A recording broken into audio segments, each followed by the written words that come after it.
Oil change. If Love and Gogi is wrong, I don't want to be right. What would Socrates say to that? It tickles my fancy. Okay. Goosies. I don't have hair. Oof. You got Marcos. That's not right. Yeah, that's true. You do got me.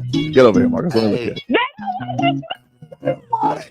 Tobin and Leroy, ready to deploy. Had to hit her with a little journalism, but that was a decoy. Better have about me, boy. Okay. Leroy and Tobin, hold to the show, man. Stairs in the house with the show, and till then his half moon open. Sometimes go taste like a snowman. No proof I'm alive by the motor. No proof. I always wanted him, I never hated him, I never traded him, independent, I never ever traded. You know what? What is a star? Like another city, the driver's side fly. Go see a large, so many more. 10 in the more, never a bar. Hey, 10 in the more, 2 to the P. Nothing to you, but it's something to me. Hands up as ever. Cute as could be, you can watch on YouTube, but we want Twitch. This one time for the Twitch. This one time for the text. This one time for the phone line. Whole time wondering what they gonna do next. You know, I just wish you guys would stop the quibbling. Morning, everybody. Tobin and Leroy here with you, 560 WQAM. Hello, Leroy. What's up? I got about 12 seconds of the game. Mm-hmm. Because now I did watch, because I was getting ready. So I did watch Knicks Philly against Philly. Valiant attempt by Philly, but and then I have then I tried to watch a little bit of that Golden State, and that was it. Oh, Steph. Like, the thing is, he can't do it every night, but he's still at a high level. Oh yeah, absolutely.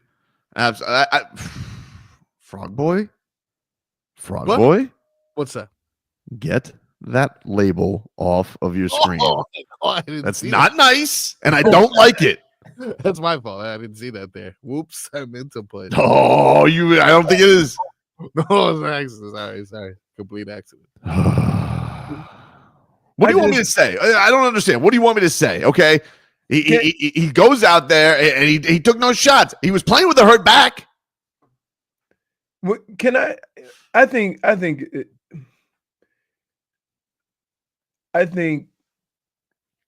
not only on the court, but I'm gonna say this, and Bam is a laid back dude, right? He just want to play basketball, and he want to do the things that's necessary to win games.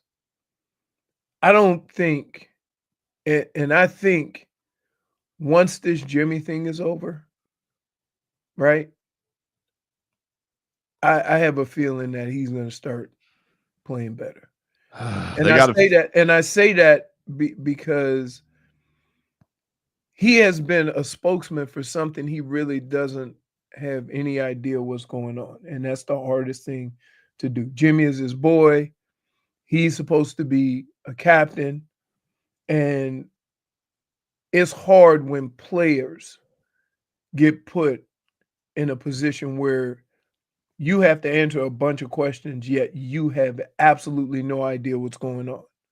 And so I would say that, he's probably a victim of all this stuff going on. Now, I don't know. And here's the deal. There's been a lot of times where my friends on teams I played with, that I was good friends with, were explaining to me their situation and what they were going to do. Why they're making a stink? Or yes. And the whole time as a friend, you don't know whether to put them in check and say, hey man, the only person that's paying for this is us. Because then it makes you sound like you're defending the organization and you don't have your boy back. Right? It's tough just watching a game, and it's like, I almost hate last night more than I hate nights where he's just building a brick house, because it's like you didn't even do anything. Like you didn't take any shots, you didn't take over at any point. You tried one time going at LeBron, they called an offensive foul, and you're just like, all right, that's it. Like it's the only drive to the basket I remember him having last night. And I'm just like, come on, dude. Here's the thing. You're gonna like Tyler Hero's out here frying the Lakers, killing it. He's having the season of his life. You know, we get tall time. Oh, tall time last night. What a time it was. And listen, we may have ourselves a Green Bay Packers situation right now. And what I mean by that, and then is, if you guys recall, you know, there was a time where Brett Favre was the man. And then they drafted Aaron Rodgers. And eventually it was A-Rod's time. And then he was the fan favorite. And then he got a little weird. Wasn't quite who he was. Whined too much. Then all of a sudden, Jordan Love time. And it's just odd that we have this time right now where this was Bam, the young bull, center, Hassan Whiteside, paid, fallen out of favor with Spo. Everybody loves Bam. He's the young up-and-comer. And now everybody's excited when Khalil Ware's out there. Now, could Spo, I mean, he got a little freaky last night. He gave us 30 seconds at the end of the half of Bam and Khalil together. We'll possibly get a little bit more. I don't know. Right. I don't know. But I don't know. I just, it's one of these things where there were 4 big men who played last night. He was the least impactful by a long shot. Right. I will also put the caveat of they shot him up before the game to get him out there. So maybe he wasn't feeling it, but this has been a bad offensive season all around for him. Yeah, it has. And it doesn't help that I got Frog Boy every night whining about it in my group chat. Like I'm going to have direct messages. Just say what you mean what you say. Stop yelling at me about it. The problem is you put these guys on pedestals, dude. What? You gave Jovic the keys to the team 3 games ago. And Spo said, oh, yeah? Well, I'm suspending your license. But he was good yesterday, dude. Oh, man. Barely touches the court nowadays. He went out there yesterday. I mean, that second quarter, I'm not going to lie, that second quarter with him and Khalil, it was one of the greatest moments of my life. You do have a tendency to over exaggerate your excitement. Oh, so good. And it makes it worse. But yeah, man, I'm not worried about Bam. Mm-hmm. I'm worried that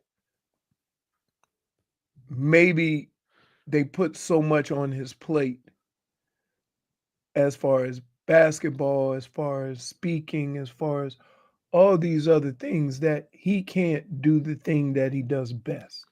It's like when you're on an airline, dude, and the mask drops down. You got to take care of yourself before you help the kids. Minus one. Why, dude? We need to get the guys -1 for bad analogy. We need that one, guys. Oh, headlines brought to you by Doral Volkswagen. At Doral Volkswagen, choose from over 300 new Volkswagen models in stock, like the Tiguan, the Taos, and the Atlas. Remember, when it comes to Volkswagen, the great deals are at Doral Volkswagen. I know who I was thinking about earlier. Jamal. Oh, Jamal. There you go. Yeah, we're going to talk to Jamal Hill on the show tomorrow. He's fighting at UFC 311. Right. And Leroy's like, does he have a brother? Yeah. I'm like, maybe. Not the one that not a famous fight one that I'm aware of. Yeah, that's it. All right, it'll be good. We'll have some fun because guess what? Michigan guy. He's from Grand Rapids, from Floyd Mayweather City, but he's a Michigan fan. Right. Guy hits like a hammer. He did lose to Bejeda, but he was coming off torn Achilles. He was also trying to beat science. Kind of hard when you're trying to get in there and not get knocked out.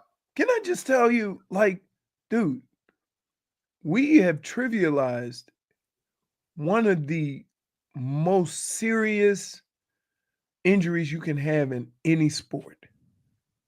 Achilles, that is nothing to be played with. And we've now made it sound like, okay, now it's like, an ACL now. No, dude, it's a serious, remember years ago, if you did an ACL, your career was damn near over. Oh yeah. Right? Or you tore up your knee. Now you got guys coming back from it like it's nothing. Well, that new injury is the Achilles.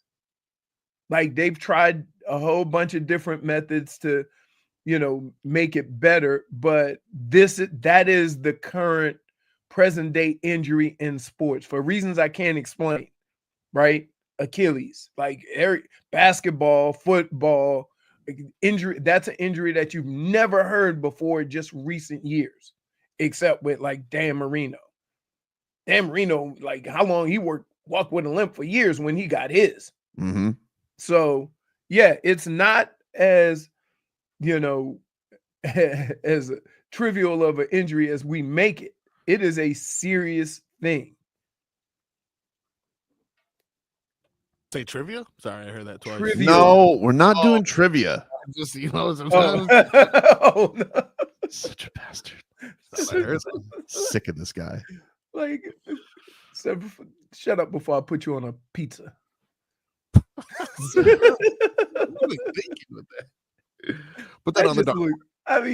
It just looked like a naked frog sunbathing on a pizza. just ass up. That's just Cheeks out. Hey, that one on the right is swole. He been lifting.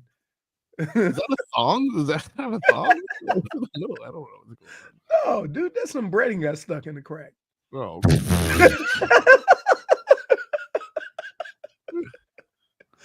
Oh man.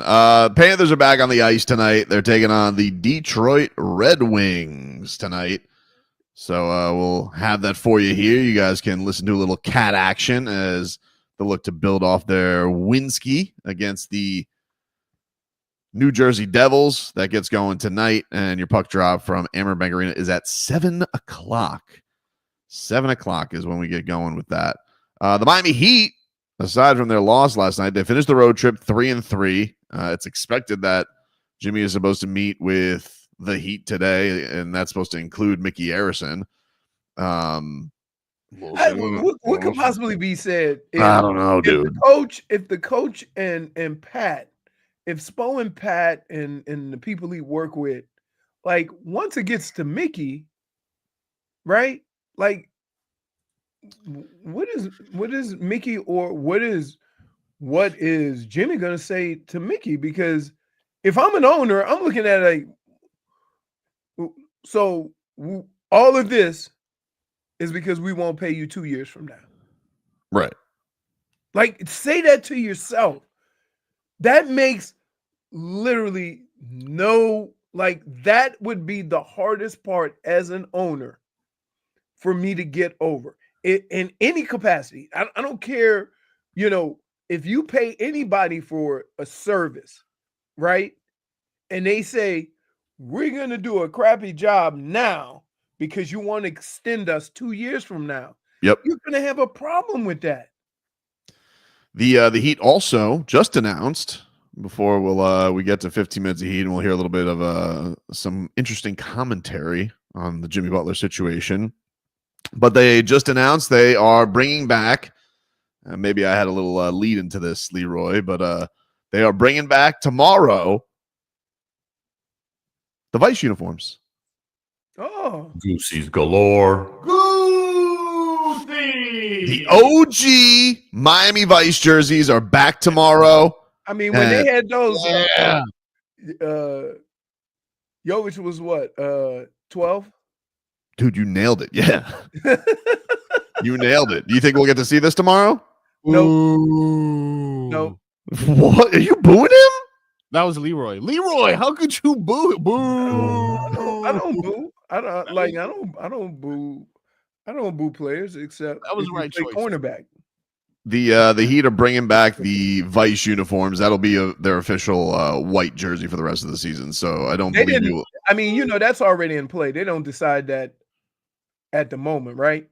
Yeah. They probably decided that before the season started. From what I understand, this is not a league-wide rollout. Like this is not a city edition. They're just like, we're bringing Vice back. But did they just decide it, or did they? I think that this was something that was planned, right? I think it was planned, but I also think it was like, people just want Vice. Let's bring it back. Because I know in football, you have to put out your schedule for uniforms before the season starts, because like down here in Florida or in Cleveland, there's a couple of games in like September where it's hot as hell, and we would wear white. Mm-hmm. So you had to put, and we would make, like, if Pittsburgh came to town in September, they coming in that black. We want that sun just cooking you. So that is back. The OG Vice uniforms now available if you guys want to go purchase them. I believe they're at all locations. And tomorrow night, they'll have the Vice intro and all that type of stuff. Should be fun. I remember just those D Wade ones were flying off the shelf. Oh my God. Oh yeah. When he came back, woo. Now, it's weird because how we felt when D Wade left and came back. I give a lot of credit to D Wade because he could have been bitter and he could have said some stuff and it would have actually had every person in Miami on his side. Oh yeah. Right. But he took the high road. It was it's interesting you mentioned that, Leroy, because D Wade himself yesterday dropped his thoughts on this whole situation. Ooh, yeah, I want to hear it. See, and now, like, and you know my theory. If they did that to D Wade, and I've told you this over and over again, if they did that to D Wade, their pride and joy, that means everybody is fair game for the no contract. We'll hear a little bit from Dwyane Wade, who addressed this on his podcast, and hear what the GOAT had to say about it. 15 minutes of heat is next.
Man,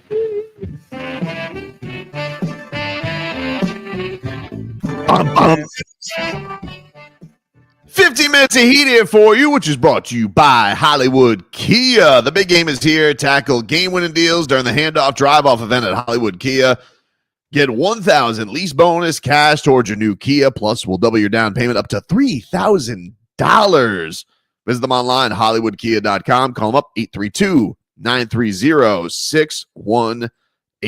Your Miami Heat, they lose last night, 117-108. They finished the road trip 3-3.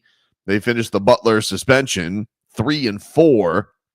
And they come back tomorrow to take on the Denver Nuggets. So we will, and if you guys are just tuning in, the Heat just dropped the news. They will be wearing their Vice uniforms. The OG Vice unis are back, and you guys can get those where all Heat jerseys are available. They are out on the run right now. Hey, so the Heat store, all that stuff.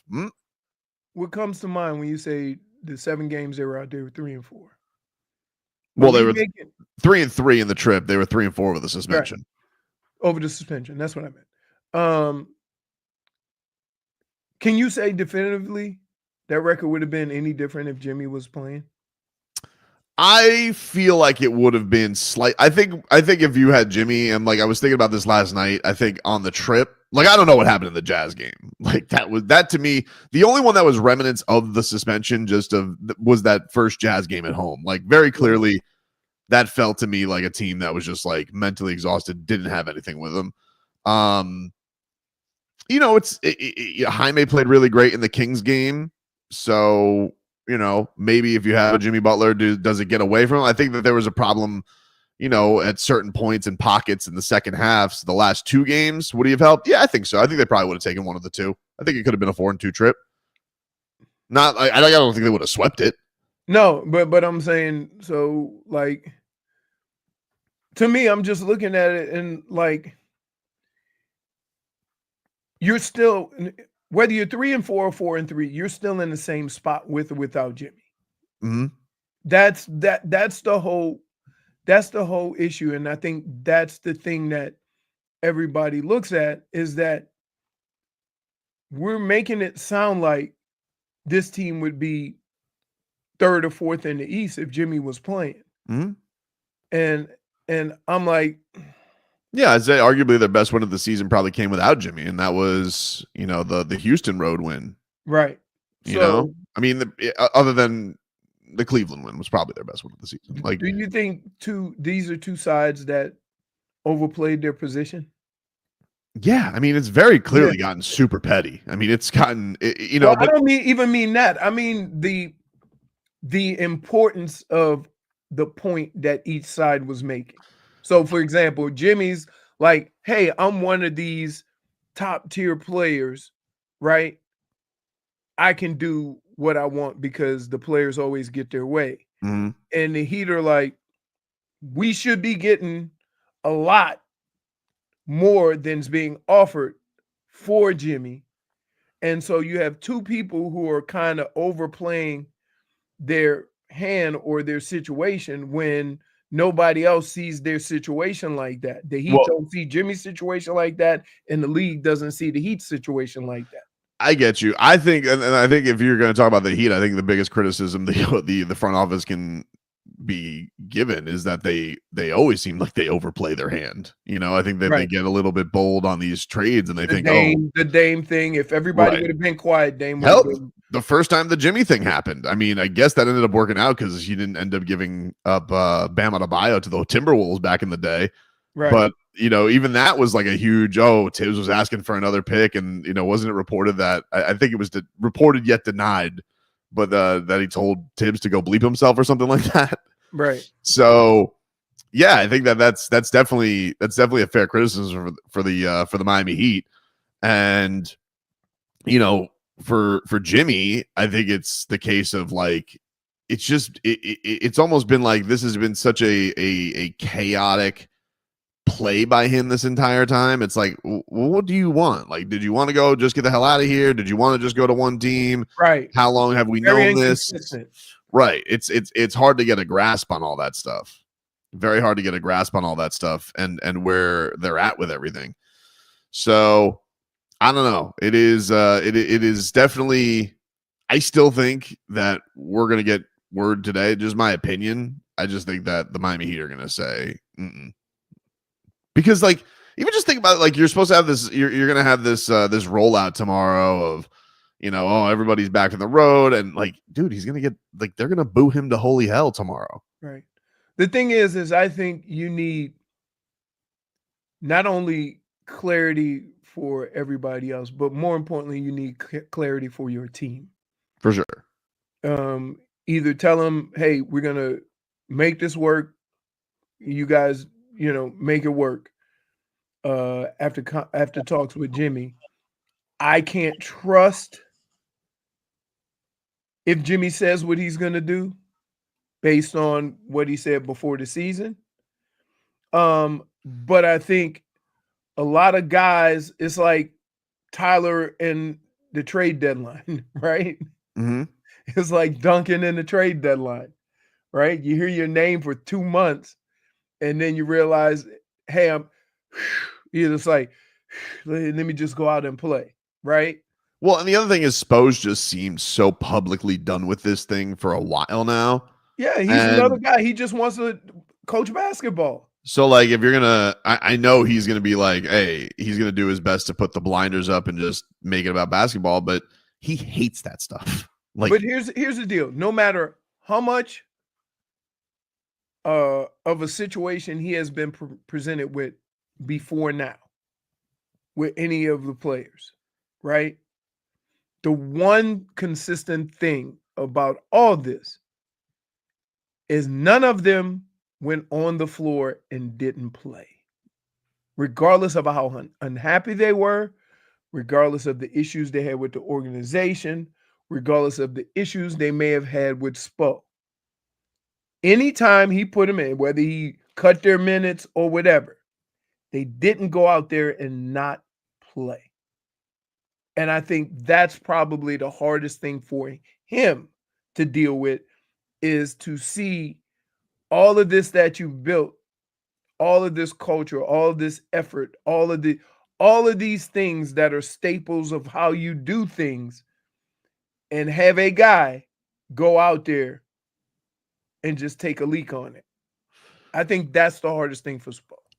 We'll take a break. We will get to the D-Wade stuff. We were just a little up against the clock. We'll take a break and get to it and be back with more after this.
Yeah, that's how you make gypsies too.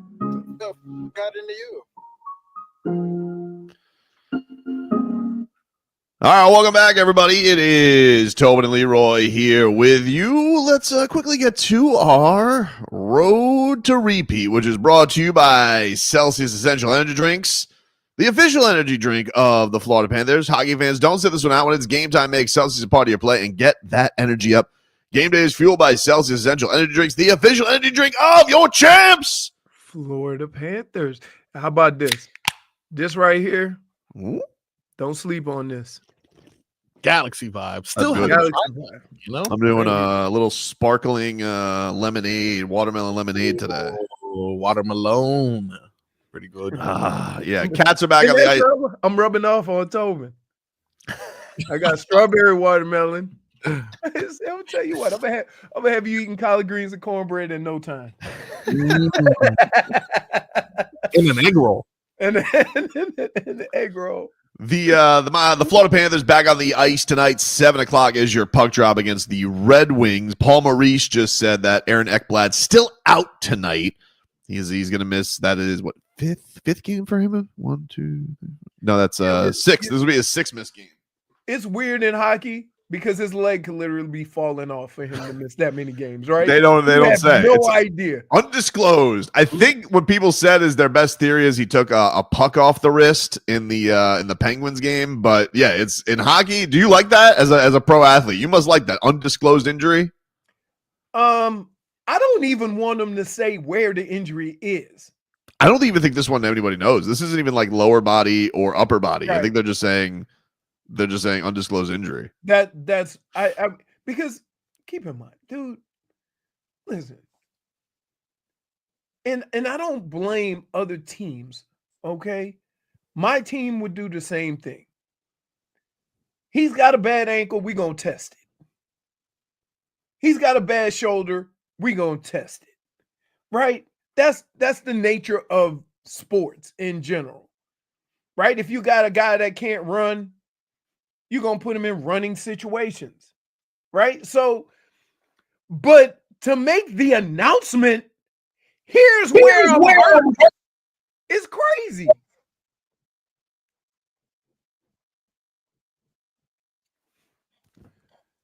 But Paul Maurice said that he's not far. I was clearing my throat. I'm sorry. My bad, dude. I didn't want to be gross. That should be on the bingo card. While y'all talk about Leroy eating snacks and Leroy doing this or whatever, Tobin cutting himself off. Maybe we should do it like you and just put bags of chips and ASMR for every movement that you make into the microphone. Maybe we should do that. No. Like honestly, it sounds like an ice machine that's like rolling into the microphone. No, maybe we should do that. You know, just go without. You're lashing out right now. I'm not lashing out, dude. I'm just. You're trying to get that stink off of you, what you just did. Did not want to clear my throat into the microphone. I apologize. I'm sorry. By the way, I know how that works too. I'm married too. Mm-hmm. I know if I say, "Hey, why'd you do that?" Oh, like last time down 2005 when you did. Yeah, I know. We have a long radio marriage. You know, it's almost what is our wood? What anniversary is coming up? I don't know. Anyway, let's get to the D Wade stuff. So Dwyane Wade. Hey, I'm gonna do some Tobin right here. Oh. Okay, because here you go. We didn't make nothing of it back then. We didn't make nothing of it because he said it. We were more concentrating on that statue. Whole nother conversation. Yep. When he said a house divided, right? Yep. We were like, which means this been going on for a while. Jimmy Butler was not at that ceremony. This been going on for a while. D Wade, this was on his Y Network podcast. Go check it on out. Go subscribe. Check out D Wade. But he, as Leroy said, he put up this. He said this in his speech, and then, interestingly enough, like a week ago, posted that video on his Instagram, and I was like, Did he take your clip? He did. Yeah. So he couldn't take another clip. So he threw a little line in the water to try to hook a big one. Yeah. Because if you're gonna bring that up, you knew what you were talking about then. Yep. And he said, let me remind you guys that D Wade saw this coming. That's what basically he's saying. Here is Dwyane Wade on his podcast saying why he said that in his speech. And the quote that I said, that a house divided will not stand. Right. Right? You either in or you out. Right. At that moment, I took that moment to say that at a moment that was about me. And I was addressing it to the organization and to the players on the team. And I don't get to say a lot of times because of my investment into the Utah Jazz. But when I have my moments to be the face of the organization, I can say whatever I want as a player. That's why I took that moment and said that, because I know I get to hear the conversations everybody else don't get to hear, right? Or what goes on. And Tim Hardaway, Zoe, UD, D-Wright, Q-Rich, everybody who put on a Miami uniform that I know, we were all looking at Rouse like, yo, what's going on over there? Because you tripping. We used to Iron Fist. Yeah, facts. We don't feel and we don't hear Iron Fist going on over there. And it's crazy because you would think when you in it, you don't want it. You think you want out. You think you want to go somewhere else. But then when you get out of it, you realize that structure, that Iron Fist, kept you in line, and not kept you in line like a little soldier. Kept you in line because this big world in the NBA will eat you alive. All right. So he's been hearing some things, some chatter. Yeah. Wait. By the way, side note, UD was on NBA Today. Mm-hmm. And they asked him about it. Yep.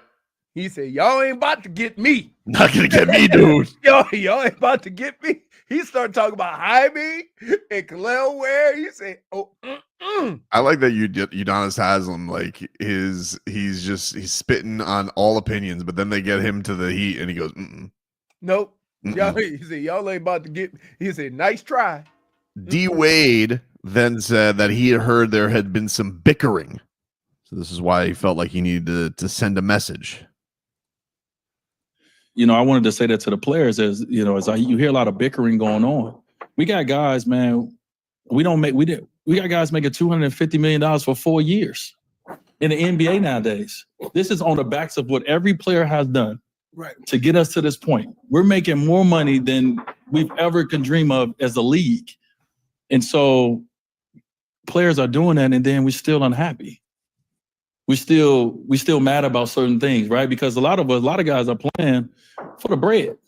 Everybody ain't playing to win championships. True. Let's call a spade a spade. Everybody's there. A lot of people playing to change their life, like I was. I love the game, but it was about my life changing. And so I stood up there and I said that because the grass ain't always greener. And as someone who was in that situation before where mine didn't go like it's going now, but I was in that situation where I left the organization, I wanted them to know that if you don't want to be here and the way things are working here and you don't like it and this and that, then don't be here. Because this is not the organization for that. Well, that only feels like it's towards one person. Hey.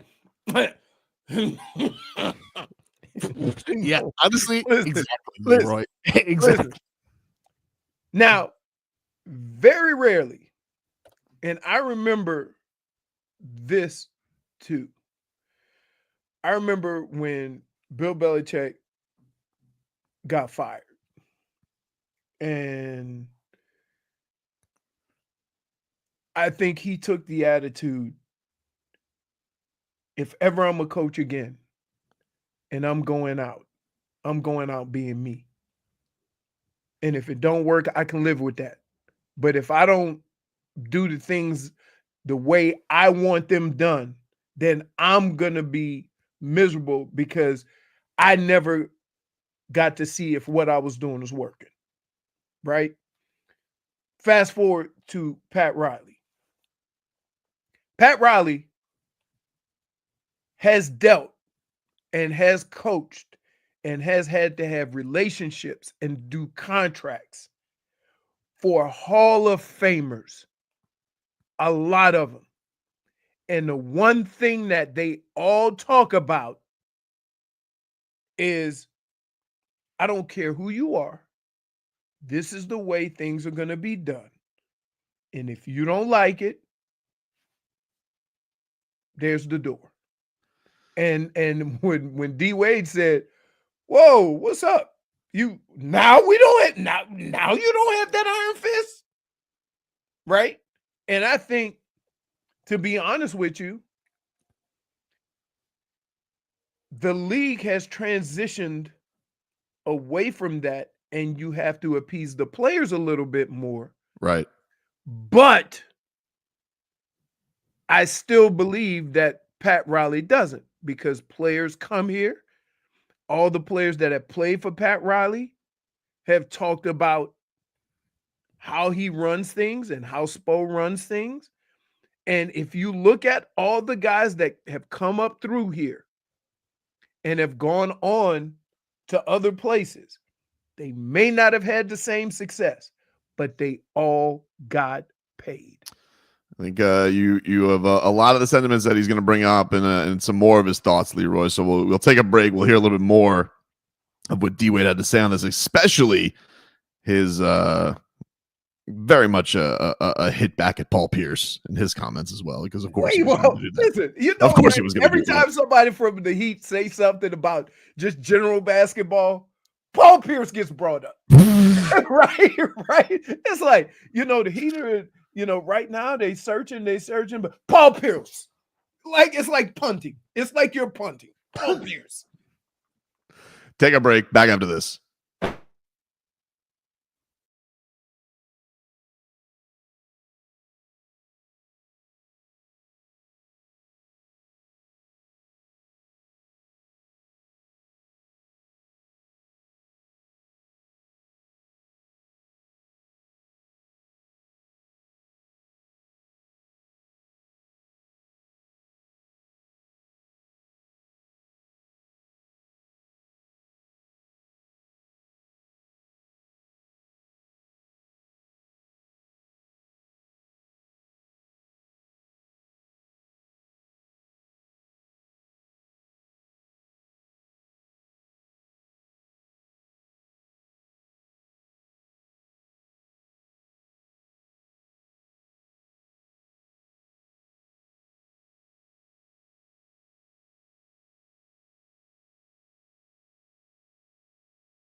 For our Tua. It's our Tua. It's our Tua. It's our Tua. Tua, Tua, Tua. Tonga Vailoa. Not Tua Tagovailoa. A for effort. Dolphins quarterback. Tua. It's our Tua. It's our Tua. Tua. Tua, Tua, Tua. Tua, Tua, Tua. Can go to hell. Tonga Vailoa. Dolphins quarterback. Daddy loves you guys. Our Tua with Tobin and Leroy. Hour 2 of the program, ladies and gentlemen. Tobin and Leroy here with you on 560 WQAM.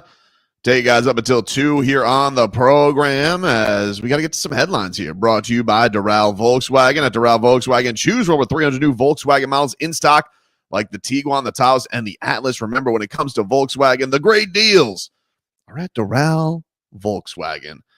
Some sad news, Leroy. The highest honor we can give to the ones we love who pass. Oh no! Oh no! Oh no! The great Bob Uecker has passed away. Milwaukee Brewers announcing their legendary broadcaster Bob Uecker has passed away at the age of 90. Of course, also played the iconic role of Harry Doyle in Major League. A legend. A legend. An absolute legend. Like, man, that's an iconic baseball There's voice. nobody who doesn't know who Bob Uecker is. Get up, get out of here, gone. Oh my God. Love Bob Uecker, man. I was gonna ask you where would I know him from, but when you did that call, I vaguely remember something like that. You never saw Major League, dude? No way. What year did that come out? What? You've never seen Major League? All right. What Aren't you a funny man? You don't like comedy? I mean, I've heard good things. You know how many people were in? You know, there were a lot of people in that movie that ended up having fame. Charlie Sheen. Heard good things about him. Who's the Tom Berenger? No, I'm talking about the Joe Boo. He was in Waiting to Exhale, and then he was in the television show. Jesus. And then what insurance was he? Progressive? Farm. Was he the State Farm guy before Jake? No way. Think so. Oh man, no, dude. Marcos. What about who 46 years old in that movie. I want you to know that. Who was? That movie came out in 89. Oh, I understand it's old, but it's like well, you've never seen an old movie before? You've never seen an old movie before? People are like, "Oh, you haven't seen Spaceballs?" Who's that dude that I got? You've never seen Spaceballs? No, dude. Why would I watch that? Dude, I thought you liked comedy, funny man. Who's there was two guys who played. Was it Billy Mays Hayes? Yeah, they had Wesley Snipes. Wesley Snipes was in it. And then in Major League 2, they just made him Omar Epps. Omar Epps was in it. Yeah, man, there was a lot of like young stars in that movie. Dude, it was so it's basically the story of Jeffrey Loria because it's about the Cleveland Indians and they have an owner who wants to move them to Miami. And they need the team to be so bad that the attendance falls below whatever, but to get out of their lease in Cleveland. And so they sign like the worst team known to man. And and hijinks and hilarity ensue. But Harry Doyle, go out there and take one for the team. They had like this old rugged manager, like because they had one high priced free agent, and he had no doing calisthenics in his contract, and the guy just takes his pants down, takes a whiz on the contract. And you're saying Bob Uecker was in this movie? Bob Uecker was the voice of the movie. He was the announcer. He was Harry Doyle. He was the Indians Cleveland announcer. Yeah, like Harry Doyle, but he was getting like the team was so bad he was getting like toasty drunk on the air. Oh yeah, calling these games. They're like Indians down 8-1. The post game show is brought to you by I can't find it. Who gives a bleep? Right. His intern was he had a Todd the intern was like, you can't say that on the air. Don't worry, no one's listening. Right. Dude, you gotta go see this seems like it holds up though. It holds up, dude. It holds up. You would love it. That Caddyshack movie does not hold up, dude. Caddyshack does not hold up. I like Major League. I like Major League a lot more than Caddyshack, but I know Caddyshack's an all timer. Yeah, Major League seems pretty good. Charlie Sheen too. I was actually, Well, the thing about Caddyshack is it had some of the older famous comedians, right? Like, Major League had a lot of guys who went on to be stars that you hadn't heard of. Yeah, but Bobby, I would say, like we don't have like a lot of those legendary, voices anymore. Like they're slowly going away in the baseball. He wasn't national, right? And he was like just a really known. No, he was. I think he probably did some national games, but he was his regular gig was he was the voice of the Milwaukee Brewers. Okay, yeah, that because I'm thinking like, obviously I feel sad if Marv Albert. He's not dead, is he? No, if Marv Albert, well, I'll be I think he's still with us, but I believe he retired a couple years ago. His kid sounds just like him. That happens a lot. I saw that with right, but. No, it's like an Ice Cube situation. Eric Reed. If Eric Reed passed away, I'd be so sad. Of course, I'd be so sad. Of course. Damn, that hurts already. Just think about that. I tell you what. Speaking of Eric Reed, yeah, his fancy was tickled by Khalil and Bam's those 30 seconds. That was 30 seconds. Oh, what a 30 seconds! Yeah. Glorious. I actually did get a text about that where it's like, look, he's doing it. And I was like, all right, cool. And then literally 30 seconds later, it was done. He should keep doing it.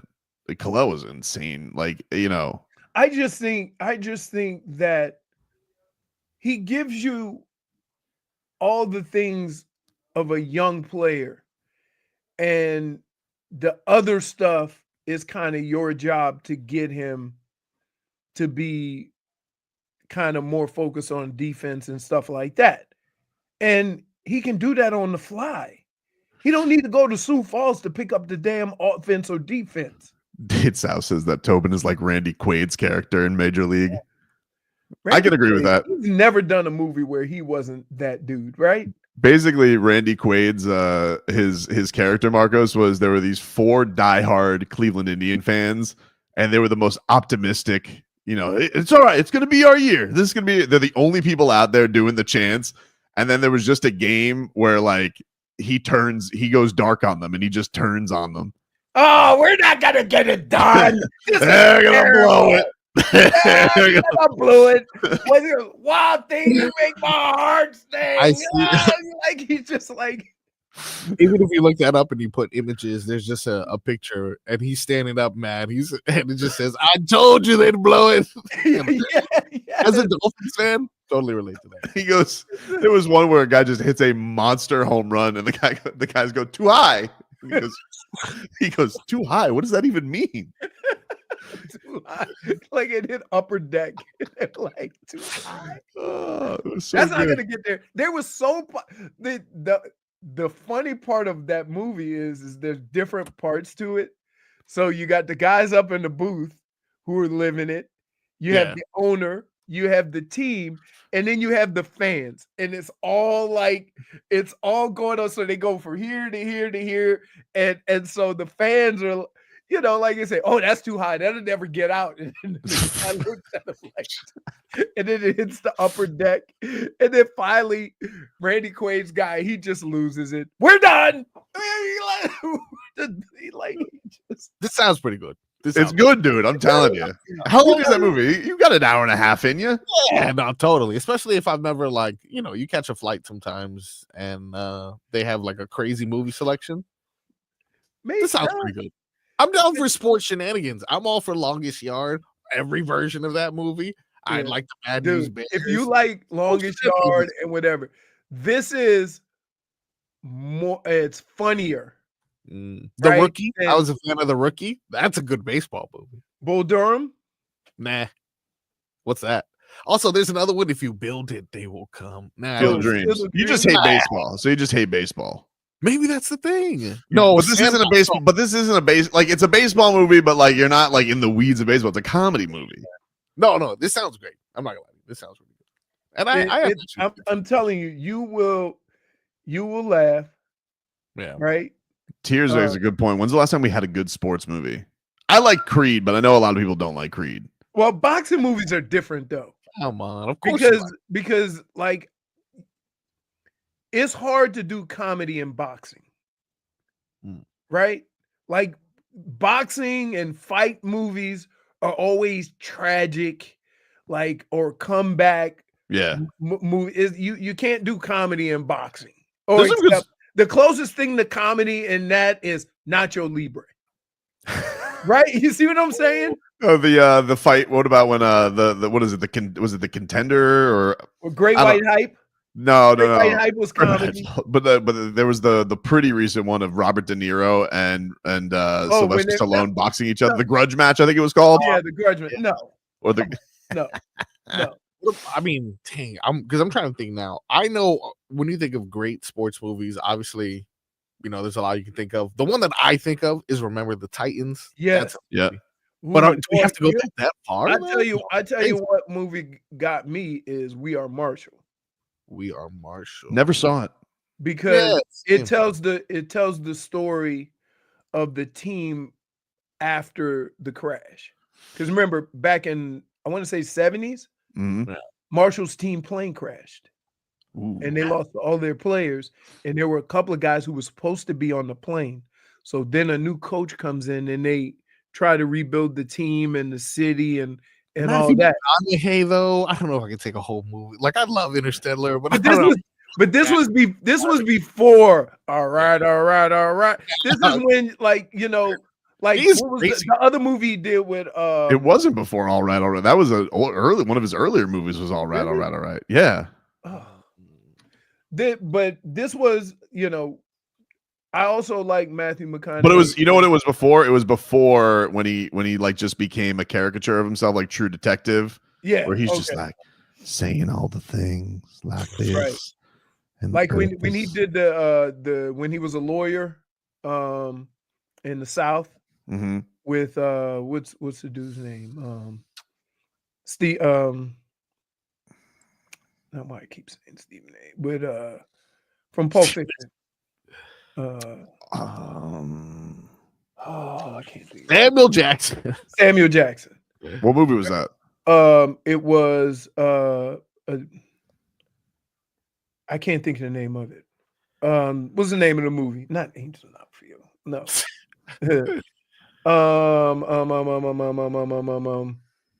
I love all the chat is just mentioning as many names as possible. Right.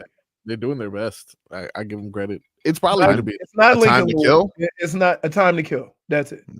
That was a good movie. That was a good movie. Well, rest in peace to the great Bob Uecker. An absolute legend, and we're sad that we've lost him today. We'll take a break. Bill Belichick. We'll get back into the D-Wade stuff, but Bill Belichick, he might full of jets. Something going on here. Take a break. Back after this.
All right, welcome back, everybody. It is Tobin and Leroy here with you, 560 WQAM. Take you guys up until 2 here on the program. Leroy, you have a weather update from the Demesman and Dover law firm. YourAccidentAttorneys.com. Free consultations 24/7. Call them up at 866-954-MORE. Going over to the windowplex and looking outside looks quite beautiful. Sunny skies, a light breeze, 5 to 10 miles an hour. Can't tell which way the direction is going simply because there's no clouds. But I'm going to go ahead on and say, by the look up, this little one baby cloud looks like it's coming from the northwest. And I would say it's about 65 degrees.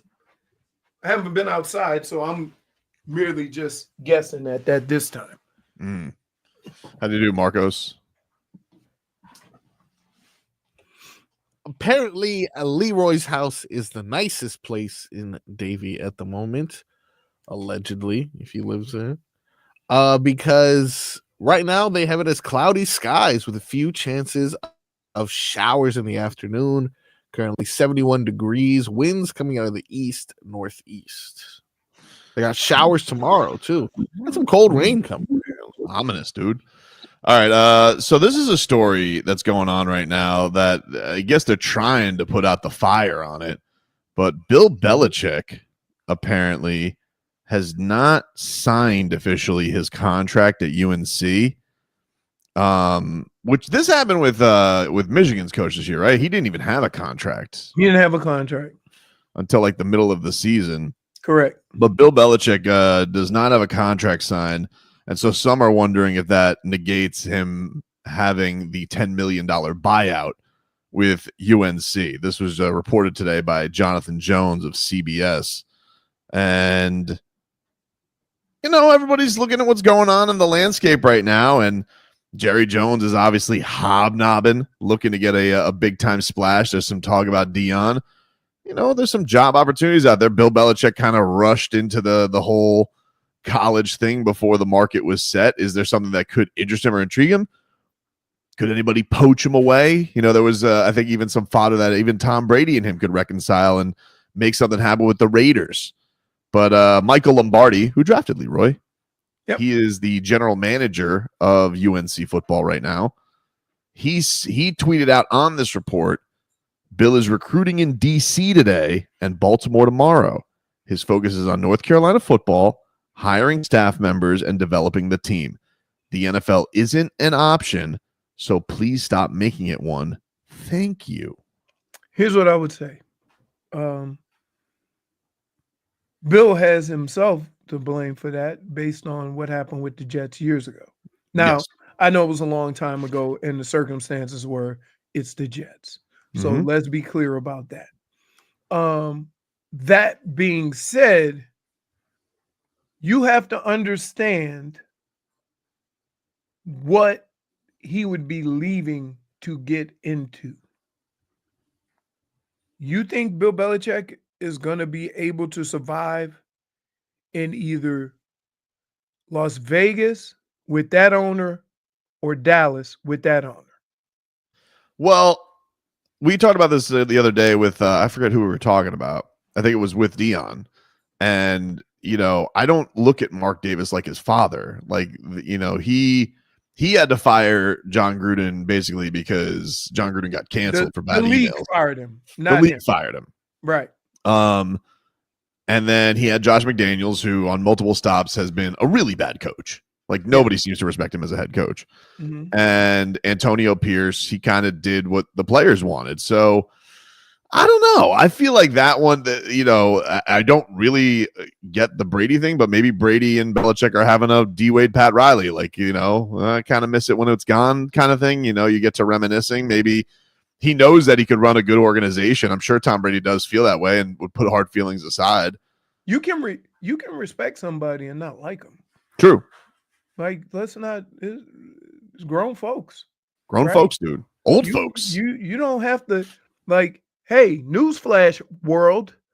You don't have to like everybody you work with. But you that one makes understand the job that they can do, and you put that aside if you also want success. See, I feel like that one makes more sense to me than Dallas, because you're right. Dallas comes with so much media, and he hates that. And not only that, the owner loves media because he loves doing his radio shows and his press conferences. And I don't see that one working. I can imagine is Jerry Jones saying something on behalf of Bill Belichick and Bill Belichick losing his mind. Right? I don't need anybody to speak for me. I can speak for myself. Or maybe, Stephen Ross gives a call, and no. You heard that press conference and he heard about all the tardiness and he really liked Wes Welker and you fired Wes Welker and, he's thinking to himself, I just think that this last year has been kind of a wake-up call for Mike McDaniel, where he realizes that more of a base needs to be built and with how they do things and what his demands are, right? There are certain coaches who never make this assumption. And that assumption is they're pros, they're going to be professional. Right? And the coaches that don't make that, that don't just assume that are the coaches that are maybe seem to be tougher, but the reality of it is that they're just not going to assume that you get what they're saying. They are going to make sure. And those are your better coaches. So when you look at, even Dan Campbell, how he does things, right?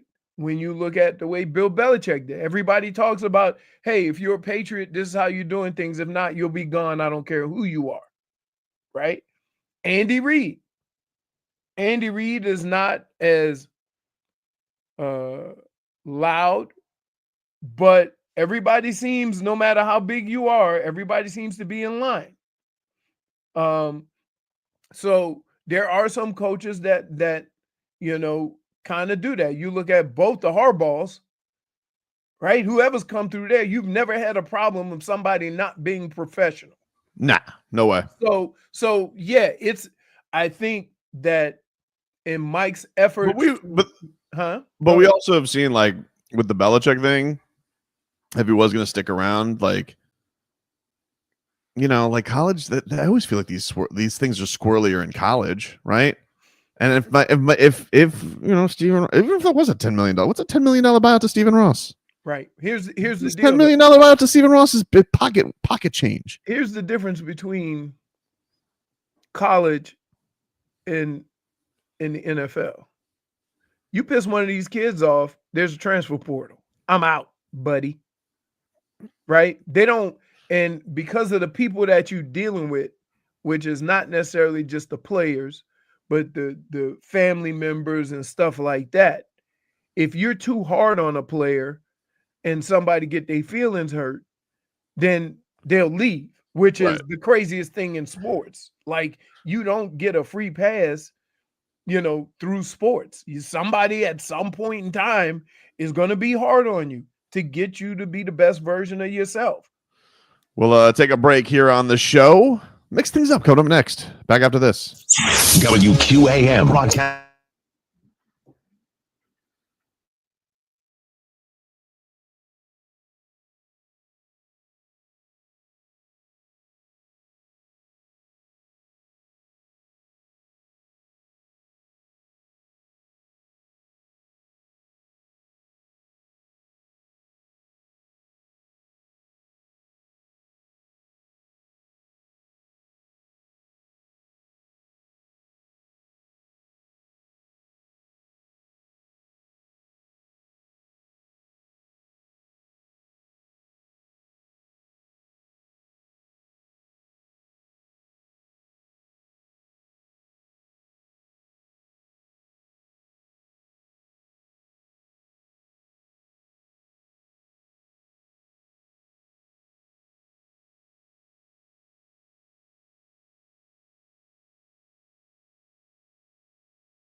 All right, welcome back. Tobin and Leroy here with you, 560 WQAM. Take you guys up until 2 here on the program. Miami Heat, they lose last night to the LA Lakers late last night. If you guys were not up, 117-108. Got away from him in the second half once again. LeBron James. Did you guys see that LeBron James had that super fan there on the sidelines too? It was a little girl. She's like crying, LeBron. And of course, he has to play a hero. Jerk. What's more amazing, that he's doing that, or he's doing it at 40? Dude, he hit a lot intangibles. A boy over there threw a lob to him, and was like, too much. It's crazy, right? It's crazy. That's like all 40-year-olds aren't built the same. Macman says, I think we need to get past the fact that you think your 35 or 40-year-old is going to be able to play that long too. That's where we need, because right now we're all saying, that Jimmy gonna play another 2 or 3 years. I think in some instances, Jimmy is telling you, no, I'm not. Let's get to the mixed bag here, huh? What do we got here, Froggy?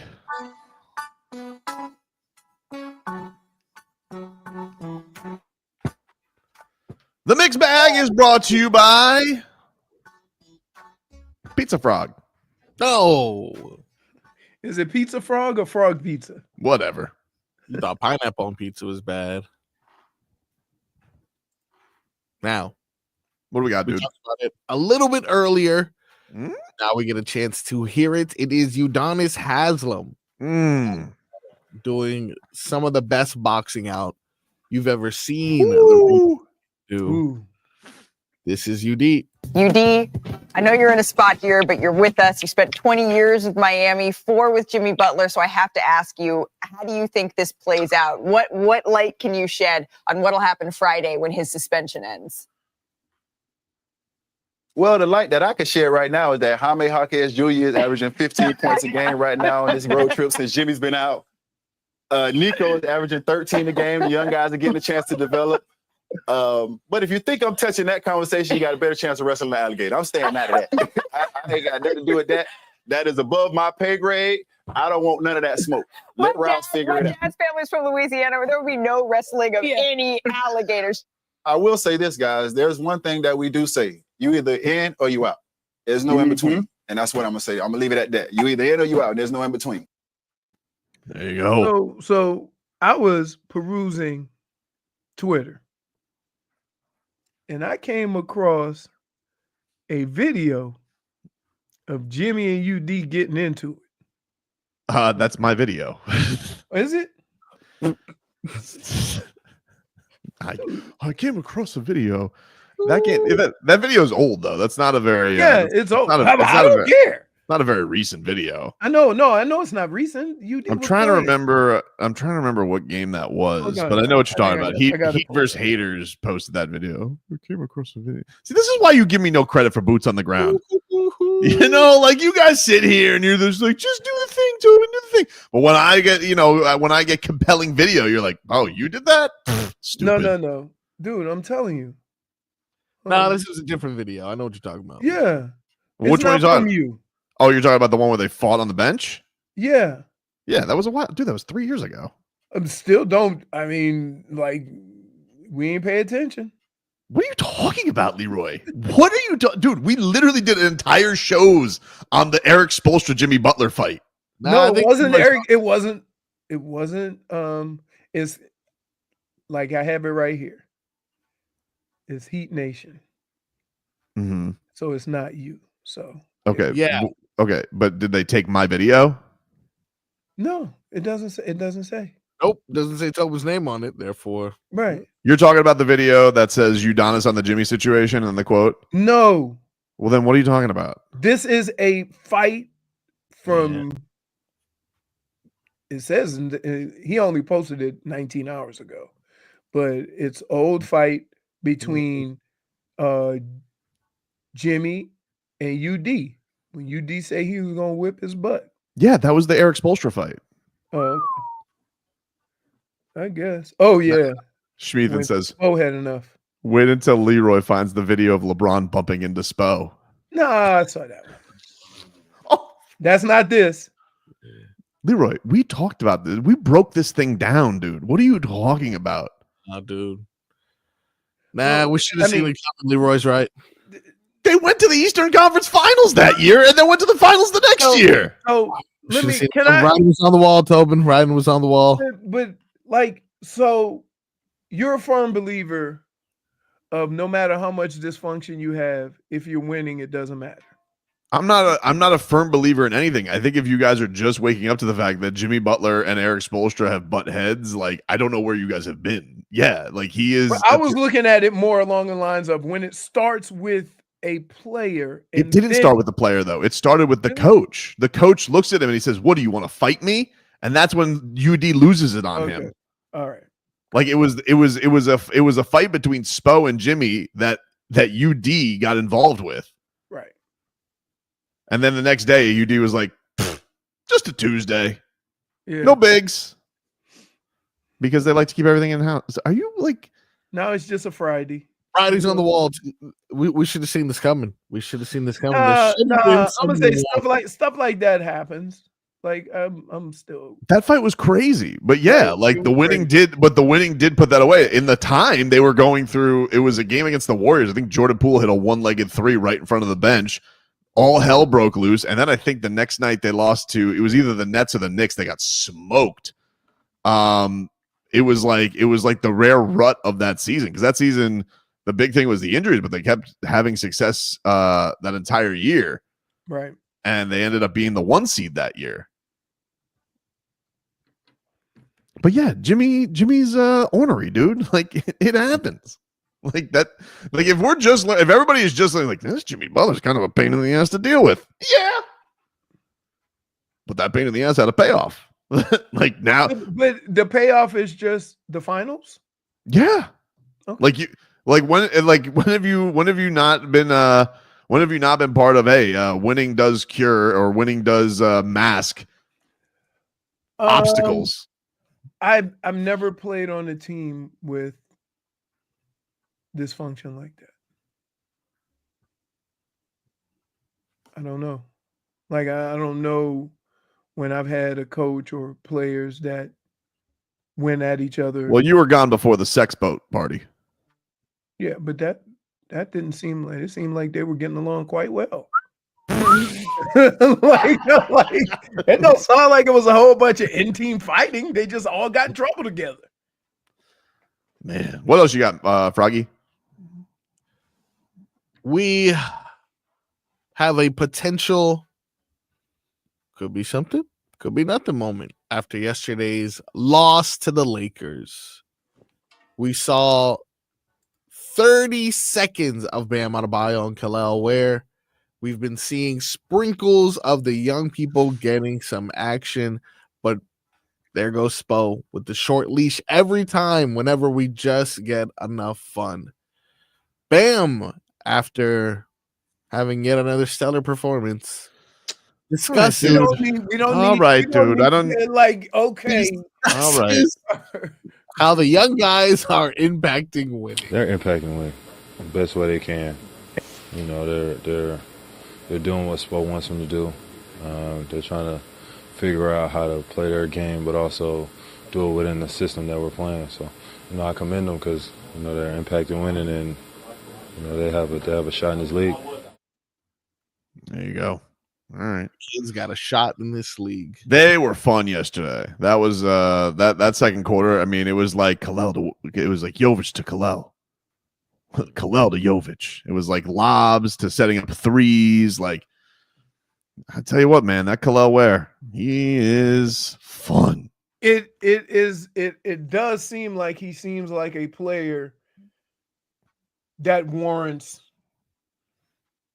in-game work. Like I just think that with Kalel, the things that he can learn in Sioux Falls, he can learn a lot quicker in live action. Mm-hmm. And came in yesterday, blocked AD right away. I was like, oh. I told you what I would have did. Wow. I would have put him on AD, and then I would have had a coach every time he came off the field and off the court and work with him. Like you're not gonna get a better lesson of what it takes to play at this level than playing against another guy your size that has maybe more offensive ability than you at this point. Like there's no way of learning that anywhere else, because how many 7-footers can do what AD can do? So you need, I would have played him 30 plus minutes every time AD's on the court. Khalil, go get him. If he score 40 on you, that's fine. If you foul out, that's fine. We can teach you. And that film will become imperative as far as your advancement in this league. But 17-minute spot playing or whatever against you, you're not going to face a whole bunch of guys like that. And even more so, you have some of that same skill set. So now you're thinking, oh, Khalil's like, I'm not there yet. That's where I want to be. I'm going to pick up my game.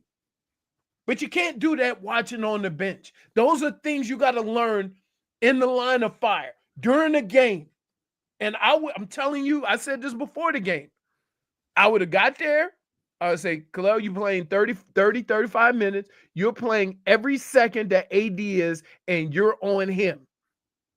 End of discussion. We're going to see what you got. And I will put the test out there. Let's see what you got. Y'all got the same skill set. You want to see where you are? He's the best. Go. Dude, he broke up like 4 alley-oops yesterday. I was like, oh.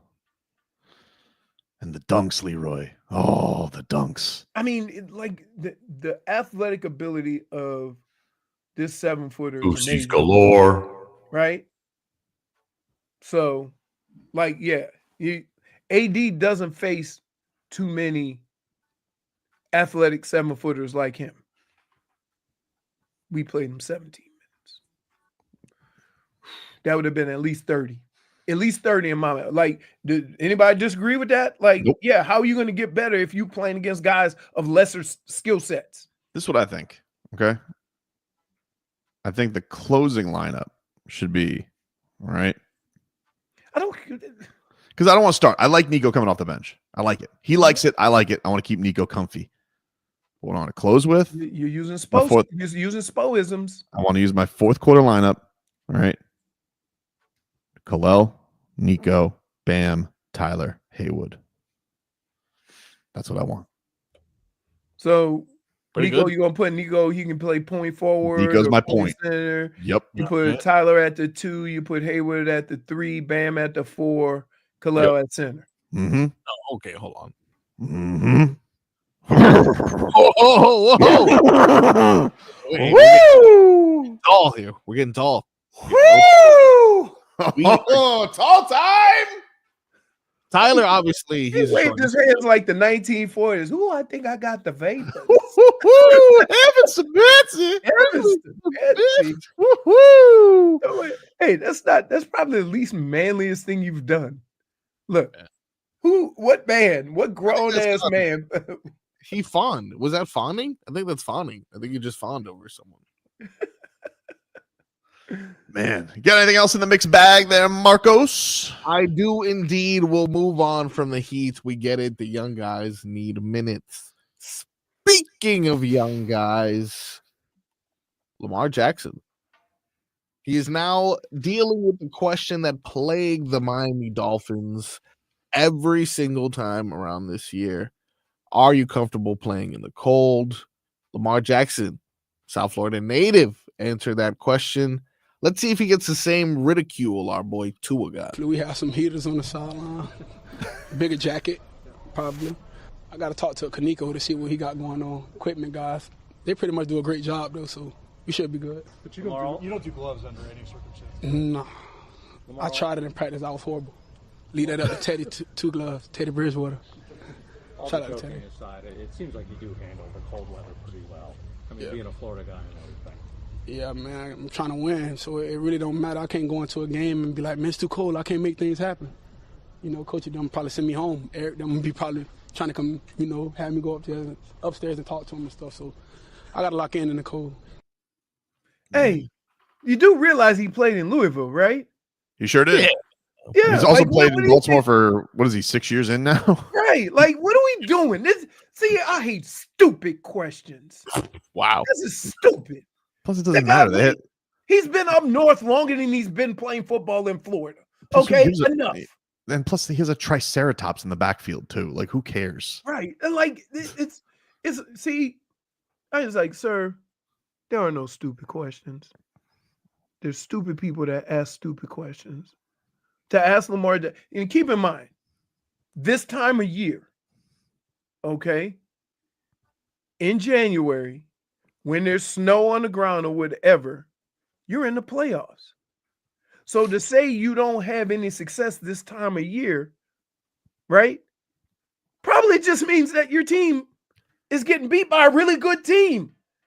He's had to play Kansas City, Buffalo, Cincinnati, right? I mean, Pittsburgh, these are all great teams. 305 Florida Man 561 says, seriously, they should put 3 horns on Derrick Henry's helmet. Yeah, I'm telling you, dude, he's a freaking rhinoceros. There's no worse feeling in the world when one of the biggest guys on the field is running away from you and you're a little guy and your thing is speed. Like, because have you seen anybody run Derrick Henry down? No. Doesn't come he to gets mind. free. He gets free and he's gone. Doesn't come to mind. And I forgot, I saw this in SportsCenter today, but I completely forgot. Speaking of running backs, Saquon had 250. Didn't he have 255 against the Rams this season? 300 total yards. Oh my God. So you know what's gonna happen, right? Jalen Hurts gonna throw for 350. Yeah. Because they ain't letting look. If we lose this game, it ain't gonna be Saquon Barkley. You got it. When you give up 300 total yards to one guy, don't you have to go in there with that game plan? He can't beat us. They got other options. You know? I know that. Pikachu. That's why the Eagles are really good, because they have all those options. Now, the Rams have been playing some of the best football in the league the last 2 months. So there's that. And you always have one of the hot teams that come into the playoffs, like when Cincinnati went to the Super Bowl. Like, kind of a hot team. They're playing well. They know who they are. They're executing well, and they go out and they clip a lot of the higher seeds. That looks kind of like what the Rams are. But Philly, if not for their dumb fans, we would be saying Philly is good. But because they've been trying to fire the coach all year, and what, 14-3? Bless their heart. Right. 14-3, and you've been trying to fire the coach all year. Same thing. Look, Philly and Ohio State deserve each other. Because y'all trying to fire the coach. One has a chance to win the Super Bowl, and one is playing for the national championship, and you want to get rid of him because he didn't beat Michigan. We'll take a break. When we come back, we'll get into more of that the D Wade comments on the Jimmy Butler situation. Miami Heat, they lose, but they're supposed to, the suspension is up. So Jimmy Butler supposedly meeting with Heat management, including Micky Arison today. We're keeping an eye on that. And all things shenanigans. Back after this.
This new bunny?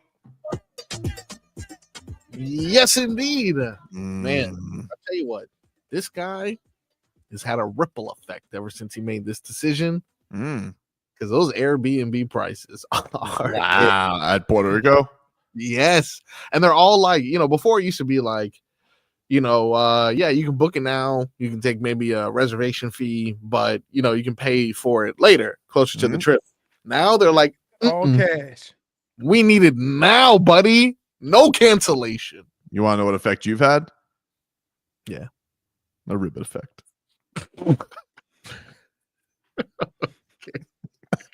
That's so bad.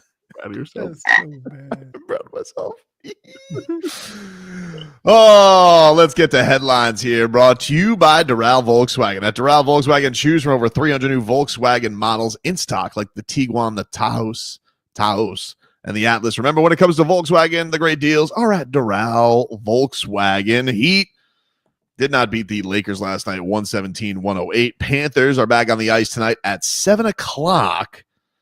And you guys can hear that, of course, right here, 5-6 WQ. But let's get into this, some more of this D Wade stuff. So, yeah, D Wade, his podcast on the Y Network, or his podcast is called the Y Network, with Darrell Wright and Bobby Metalis. They were discussing his house divided amongst itself cannot stand. He said this at the press conference, or at his unveiling, his statue unveiling. He then posted this a couple of weeks ago, and they discussed this last week, but they released it yesterday. One of the big things that has been put out there is that Miami Heat players, the Heat won't be able to get star players anymore because of this. Now, D Wade, I think on this, does give the right description of what this has been looked upon, because the Heat, everybody in their rafters, it seems like they got a beef with at some point. Pat Riley's going to beef with a star player. But he thinks that the notion that no one's going to come to Miami anymore is ridiculous, even with all this going on. But here is what Dwyane Wade had to say on the situation with the Heat and Jimmy Butler. For one, I'm glad that we back to the culture. Yes. I was very happy when Pat came out last year and at the end of the season. As a former player, Tim Hardaway came out and said, thank you. That's what we used to. Right. Now, I don't like nasty breakups. And I think what people need to understand is these relationships are relationships. Yeah. And just like the relationships that we in, the communication in these relationships suck. And that's the one thing about the league that really that I didn't like and I don't like, is that we don't communicate very well. So in this space with the Heat, man, I don't know what's going to happen, and I don't have no comment on the trade, but I know what Jimmy Butler has done for the Miami Heat, and it shouldn't have to be as ugly as it is right now. And I don't like this stain on our organization. I don't like the fact that people feel that they can come in and talk about that whole notion that people saying that because of Jimmy Butler's situation and how Pat Riley has handled things, that guys are not going to come to Miami. Y'all can quit that shit right now. It ain't going to be a day that a basketball player ain't going to make $300 million to play in Miami. It will not be a day that you ain't going to raise your hand and go make $300 million to be the star of Miami. So let's quit that narrative. Let's quit that narrative right now. There you go. But I do think I think it's a proper description of it, Leroy. I do think that on the Heat's, it is a stain on the resume. It can't be ignored that these things have happened, but I don't necessarily believe the idea that this is going to handcuff them or deter their ability to ever lure anybody back down here. Here's the deal, though. Here's the bigger issue. When you look at both sides, the Heat could be 90% wrong here in how they handled it. But Jimmy Butler has a history in every place that he's gone. And so that's how a lot of people may be looking at this. Mm-hmm. That being said, one of the things I hate about breakups, and I've never done it, you break up, you broke. You broke up. Who cares? I don't need to make myself look good, or I don't need to make the other person look bad. It don't matter. You ain't together no more. So who cares? And I think what's going on here is, instead of trying to get through it, everybody trying to look good. Yeah. And there is no way to look good. It's a breakup. Like D Wade said, it's a breakup. None of the stuff that has come out, like the role in the offense or the Heat now being annoyed that Jimmy Butler takes private jets or stays at Airbnbs. Like, hey man, this stuff was going on. Like, we all have Instagram. We know what was happening. Don't make it now seem like it's a thing. Like, we know what it is. The Heat are making a business decision. Was the fact that you let it happen. Right. Back then. You know what reminds me of what complain about it now. It reminds me of D Wade kind of feels right now. He reminds me of the old school Canes when they looked at all the guys from like younger generations. And it's like, yeah, but you're not doing all the stuff that it took to be the Canes. Like you're not putting it all. You're wearing the uniform, but you're not really, you're not really understanding what it took to be that. And I feel like with the Heat, like, yeah, the Heat get into arguments with their star players and they butt heads with their star players. But everybody who does leave here, one of the big things with it is they say, it ain't like that everywhere else. Right. And I'm not saying Jimmy Butler's going to miss it because Jimmy Butler may be at a point in his life where he's like, all right, I tried. A lot of things went our way. Some things didn't. It was a hell of a 5-year run. But, now what his priority is, he feels like it's an underappreciated thing. He's definitely had that sentiment of, if you underappreciate me, I'm out. I don't deal with that. But in his mind, he is. In his mind, he feels that way. How could you be underappreciated if one of the biggest issues the Heat had is you're not playing enough? Yeah. Well, I do think they're overappreciating you. I do think. Well, I think Jimmy Butler making $50 million a year the next 2 years, if he wants to, like, even the NBA players, like, dude, like that's not right. Like, nobody's looking at that and being like, oh, poor Jimmy. Like, it's right. It is, and it's like you hate that it comes down to like, hey, rich athlete and the fans can't relate, but dude, you can't like. People can't relate to that. You're unhappy making $500,000 every game? What? Did you see one of the list of grievances that are currently going viral on Jimmy Butler's side that I seen the public is no remorse for? Jimmy Butler's paycheck was late by 10 days. I did see that. Yeah, Chris Haynes reported his paycheck was late by 10 days, and then the Heat are like, but it was a bank issue. Like it was the bank. It was your bank's fault. I'm like, who cares? Who cares? Are you serious? $500,000 check, like you living from check to check. How did he survive for those 10 days? I'm thinking, wow, me and Jimmy got the same problems, but I somehow think he's going to be okay. I think he'll be okay. I think he'd be okay. But like that is how petty we've gotten. Oof. Well, you guys missed a paycheck in July. All right. Where were you, in Sweden at the time? Like when did you notice this? When you were in Morocco?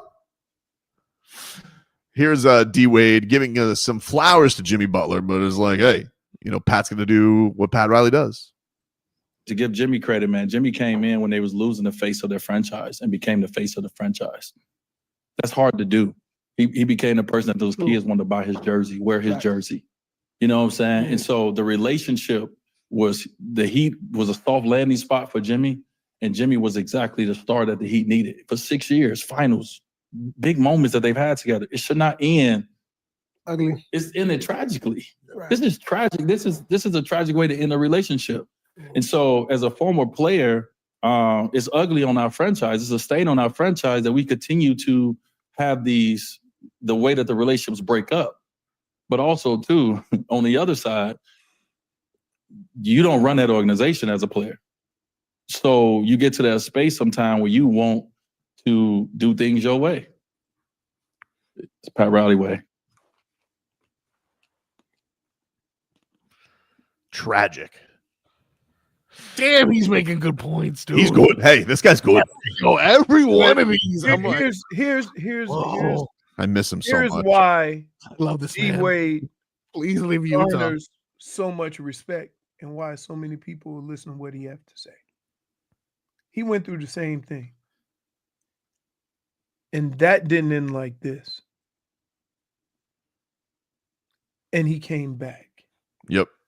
So if there's a person that can speak on this issue by not getting the thank you very much contract, right? The Heat lifer contract. We should have thanked him. It would be D Wade. We should have thanked him so much. I said if they ain't do it for D Wade, I said this. If they ain't do it for D Wade, they ain't doing it for Jimmy. I still throw up if I ever see a photo of him in a Cavs jersey. I can't. But yeah, so but here's the other Remember when Pat Riley said he wrote an email? He said I was crafting him an email. Right. But how about this? Email? Think about this. Think about some of the things Pat Riley said about D Wade. Need to get in shape. Yeah. Right. And he fat shamed him on the way back. He goes, "No more pancakes." I'm like, but right. But think about this. At no point in time, no matter how banged up, no matter how bad his knees were, at no point in time did you ever have a question of whether D Wade was playing basketball. And I do think that's the thing. And that's the thing that gets me. And that's why I do think in this, like, it does, like, I think he holds Pat accountable, and I think that he holds the organization accountable for their mistakes. But there is a little bit of like, hey, man, I didn't do it. Right. What are you doing? Right. That's what I'm saying. That's why these words coming from D Wade, a person who everybody would say he got screwed more than Jimmy feels like he getting screwed. And look at how he handled it. One more from D Wade discussing this situation, and then we'll move on from it for the time being. But he said that he feels like when Pat Riley had his press conference, kind of got a pep in his step again. When I left, I heard Pat Riley say something about how he wished he would have handled me. Right. That would have been perfectly fine with me if we would have sat down and talked about it that way. I actually would have signed up for that plan because you let me know. And so, like I said, man, a lot of this is going on. It's just ugly because I know it ain't no communication going on. And then it's ego, it's pride, it's jockeying for position. And it's ugly on our organization, you know what I mean? But also at the same time, from a person that's been inside the organization, Iron Fist is that if we're going to be that way, let's be that way. And the stuff that we've been hearing as former players, we don't like it. We didn't get away with that. we didn't get away with that. So when I hear something, I'm like, dang. But J. Riley, he back. It's just ugly, man. And so hopefully we get through this, you know what I mean? But like, you know, when I look at the organization and I look at all the players that's come through and everyone, a lot of guys have left. A lot of top guys have left because we ran into that guy. We ran into that guy. And when you run into that guy in Miami, you see who wins. There you go. D Wade on his Y Network podcast. Hey. Come on. Hey, that was good. He's good. He's good. Come on. I miss him so much.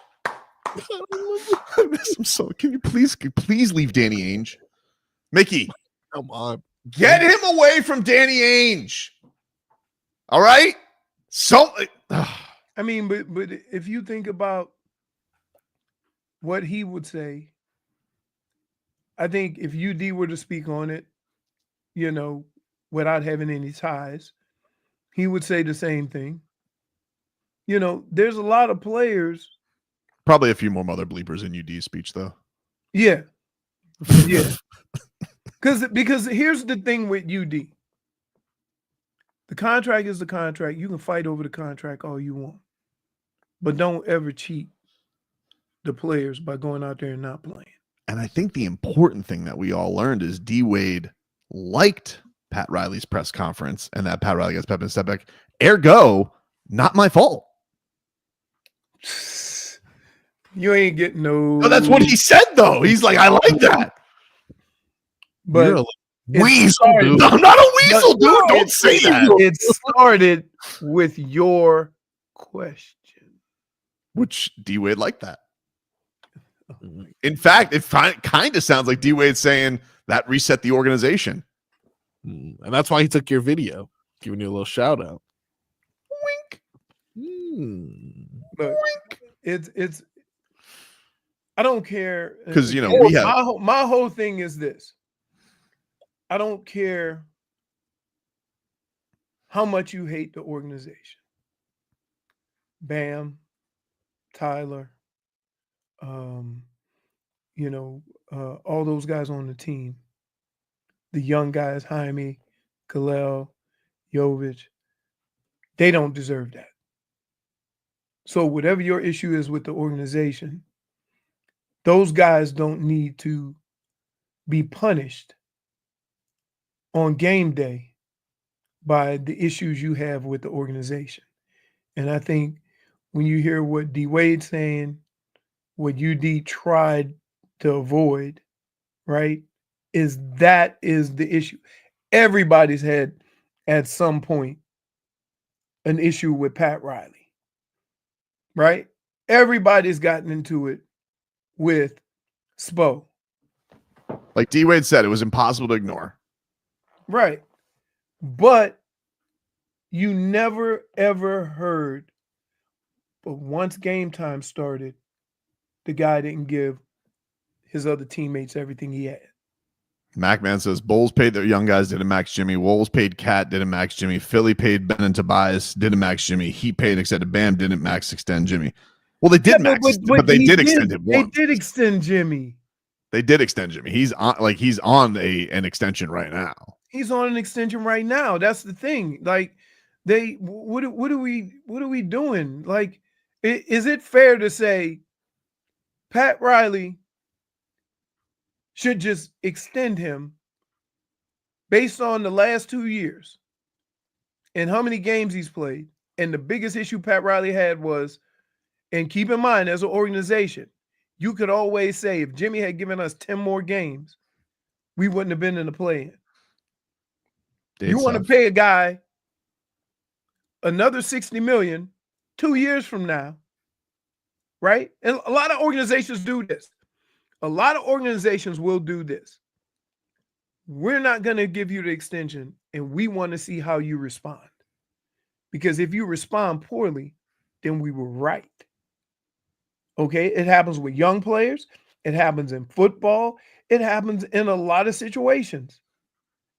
And so you look at all the guys that the Dolphins didn't extend that end up on other teams because they went out, they balled, they didn't worry about the contract, and then ended up getting bigger, more lucrative deals, even though it was somewhere else. MacMan says it wasn't a mistake to pay Jimmy, it was a mistake to pay Bam before Jimmy. Yeah, but the one thing guys got to understand, I know Bam makes a lot of money, and Bam rightfully is getting criticized because his play hasn't been up to snuff. But you guys realize that Bam didn't sign, like Bam took a discount. Like Bam, if he waited to the summer, could have signed a bigger extension this summer. Like, do people realize that? Nope. No, I'm just letting yes, he's getting max year, like his max dollars for those years, but he could have gotten an even longer extension in the summer. So, I'm sure, and hopefully he'll bounce back, and that won't be the last contract of Bam's career, but it's also one of those things where, like, yeah, I get it, but he also kind of he did the Heat a solid with that contract in a lot of ways. Kind of did like the Jalen Brunson. Right. But whatever, I get it. Look, he hasn't lived up either way. He hasn't lived up to it. And did that piss off Jimmy? Yeah, maybe. I can't deny that's part of it. But the same thing that's pissing Jimmy off now, and maybe he's thinking he's justified because of the way Bam is playing, would be the same reasons why the Heat won't extend him. Somebody says that Jimmy's pocket watching. Is that what the kids call it? I will confirm with them, but I believe that's what it's called. Dade South calls me Vin Weasel. That's good. And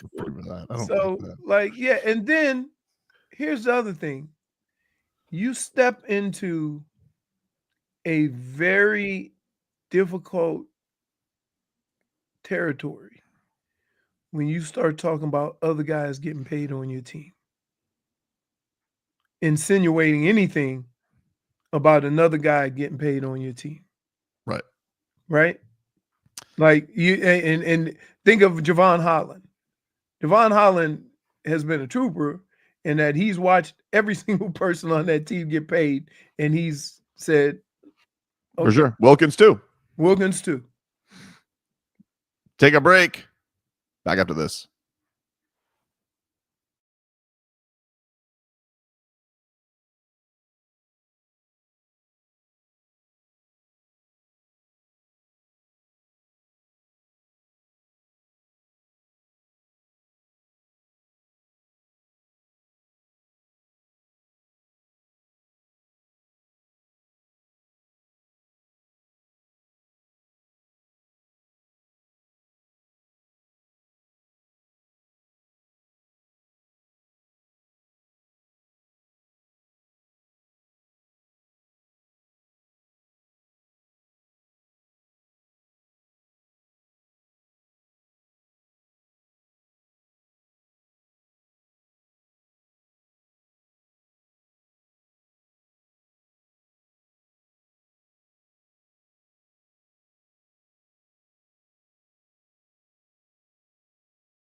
Welcome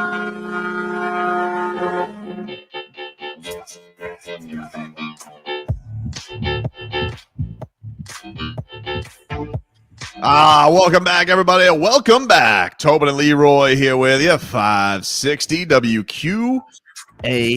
Let's get to some cat talk here, which is brought to you by Hollywood Kia. The big game is here. Tackle game-winning deals during the handoff drive-off event at Hollywood Kia. Get $1,000 lease bonus cash toward your new Kia. Plus, we'll double your down payment up to $3,000. Visit them online, HollywoodKia.com, or call them 832-930-6181. Panthers back on the ice tonight, taking on the Detroit Red Wings, as they will look to keep it going off that quick little hiccup, that little road trip where they just beat the Devils in a shootout. And Spencer Knight looked really good. He was getting his bob on with the diving all over the place, losing the stick. Losing the stick is Bob's thing. Like that's when Bob loses the stick, you're like, oh, game on, because he's about to do something crazy. This we know. Aaron Ekblad, if you guys are just tuning in, apparently Paul Maurice says that he is getting closer, but will not play today, so he's going to miss his sixth game with an undisclosed injury, but hopefully we'll be back very soon for the Panthers. Paul Maurice has said they've missed him for sure. He says, I don't think we're very far off. I don't know that it's Anaheim at home, but we're feeling fairly confident right now that he plays on the road trip. Hopefully the first game on the road trip. So they have a home and home with the Anaheim Ducks because they have this weekend and then they venture out next week, and that starts with an Anaheim trip. So it sounds like West Coast trip, West Coast Ekblad. All right. And Sergei Bobrovsky is in the net tonight. That's a dub, dude. Hope so.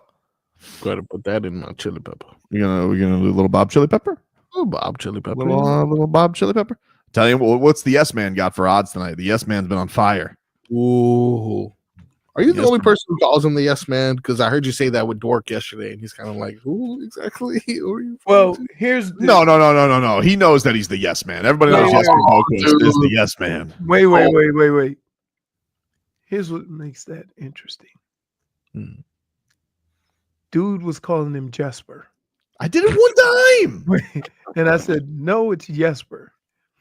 Then all of a sudden he became the Yes Man. If I had never said anything, he would have been Jesper. Dude, they had a guy on the national broadcast for the Devils that was a Jesper. Or either that or the guy was screwing it up, but he wasn't from the same place. I was like, all right, this is too much. You guys got to pick one. Same spelling, different pronunciation. I mean, is that any different than Jesus? I don't know many people calling him Jesus. That's true. I feel like that's reserved. I don't think many reserved. Yeah, I don't think many people are going with that. He's right next to Pat Riley in the 3-peat. Yeah, exactly. The Yes Man. You want a goal? Like a goal odds? Yeah. Juicy. Plus 425. It's not bad. Not bad. Let me go ahead and combine that. We're gonna do very easy. We're gonna do very easy. Yeah. Looks like a 4 legs at most. I think the Panthers are gonna win. We're just gonna say they're gonna flat out win. It seems to me like I need a little bit more juice on this thing. Goaltending. Oh, we gotta go. Bob. Goals against 2.5? No way. Over? No way. Save. Let's go saves. Bob, over 20.5 saves. Off the road trip, I'd say over because it feels like the guys will be like a little step slow, like get off to a slow start. If it was the second game at home, I'd be a little tentative to do that, but I feel like he's gonna have to be busy tonight. All right. Well, now we need one more with some juice on it if we really want to add some parlay. Reinhardt's been. Can we just throw a Reinhardt in there because Reinhardt scores every game? All right. So do I put a goal or a point? I don't know. You know. Let's see what kind of value. Oh, a point doesn't do anything. I need a goal. Give me a goal, Rhino. All right, we're getting closer. This last leg though has to be crazy. I need value. I need at least plus 1,000. Understood. Trust me, I'm diving into the UFC tomorrow. We're gonna make ourselves a parlay. I don't like. Why, dude? Tell you something? I'm gonna be honest with you. Your fight game parlays are a little sketchy because you go with guys you like. I don't like that. No, that's not fair. You do. That's not fair, dude. That's not good. You're very judgy on my parlays. I'm not judging. Let me go about my business. Trying to. No. Tell you where cat talk is just degenerate talk. He's right. It's my fault. I apologize. He's right. Oh man. For all you degenerates out there who want to head to the casino, you want to be looking good with your clothes, Leroy. Ooh, man, for the best dry cleaning in South Florida, use our friends over at A&T Dry Cleaners. 40 plus years, owned and run. Our guy are a fan of the show, taking care of our audience. In fact, if you go to A&T Dry Cleaners, you text A&T Dry Cleaners, you're going to get 25% off your order if you mention Tobin and Leroy. And you guys can reach Ara at 954-610-9383. That's 954-610-9383. Text him anytime. He got the text there. You can call him. You got a sewing situation. You need something altered, Leroy. Go with Ara. More importantly, they have a seamstress on site. So you can go and they do some same-day alterations, but give Ara a call at 954-610-9383. He'll get you all set up. They serve all of South Florida, Dade, Broward, and Southern Palm Beach. And if you mention our name, you get 25% off your order. Just give Ara a call. Text him. Text him. Say, hey, here's what I got. I've been working out. I got I'm a little too small for these big clothes I got. I need them taken in. I need them to fit me right. Text him. He'll give you an idea of how much it'll cost, how much time it'll take. I promise you, if you use A&T Dry Cleaners, you'll never launder your own clothes again. We should. We were playing a game earlier in the week, bust or no bust. I think with Ara, we should play washed or not washed. Just get it going, baby. I think we got a new segment for A&T Dry Cleaners. When does he come to see us? We got to get him a part of. Absolutely. We'll play when he comes in. It'll be like Ara washed or no washed, and he's probably going to just say everything with me is washed because A&T Dry Cleaners. You're never going to want to launder your own clothes again. 954-610-9383. A&T Dry Cleaners.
It's that time. Oh, hello, Jennifer.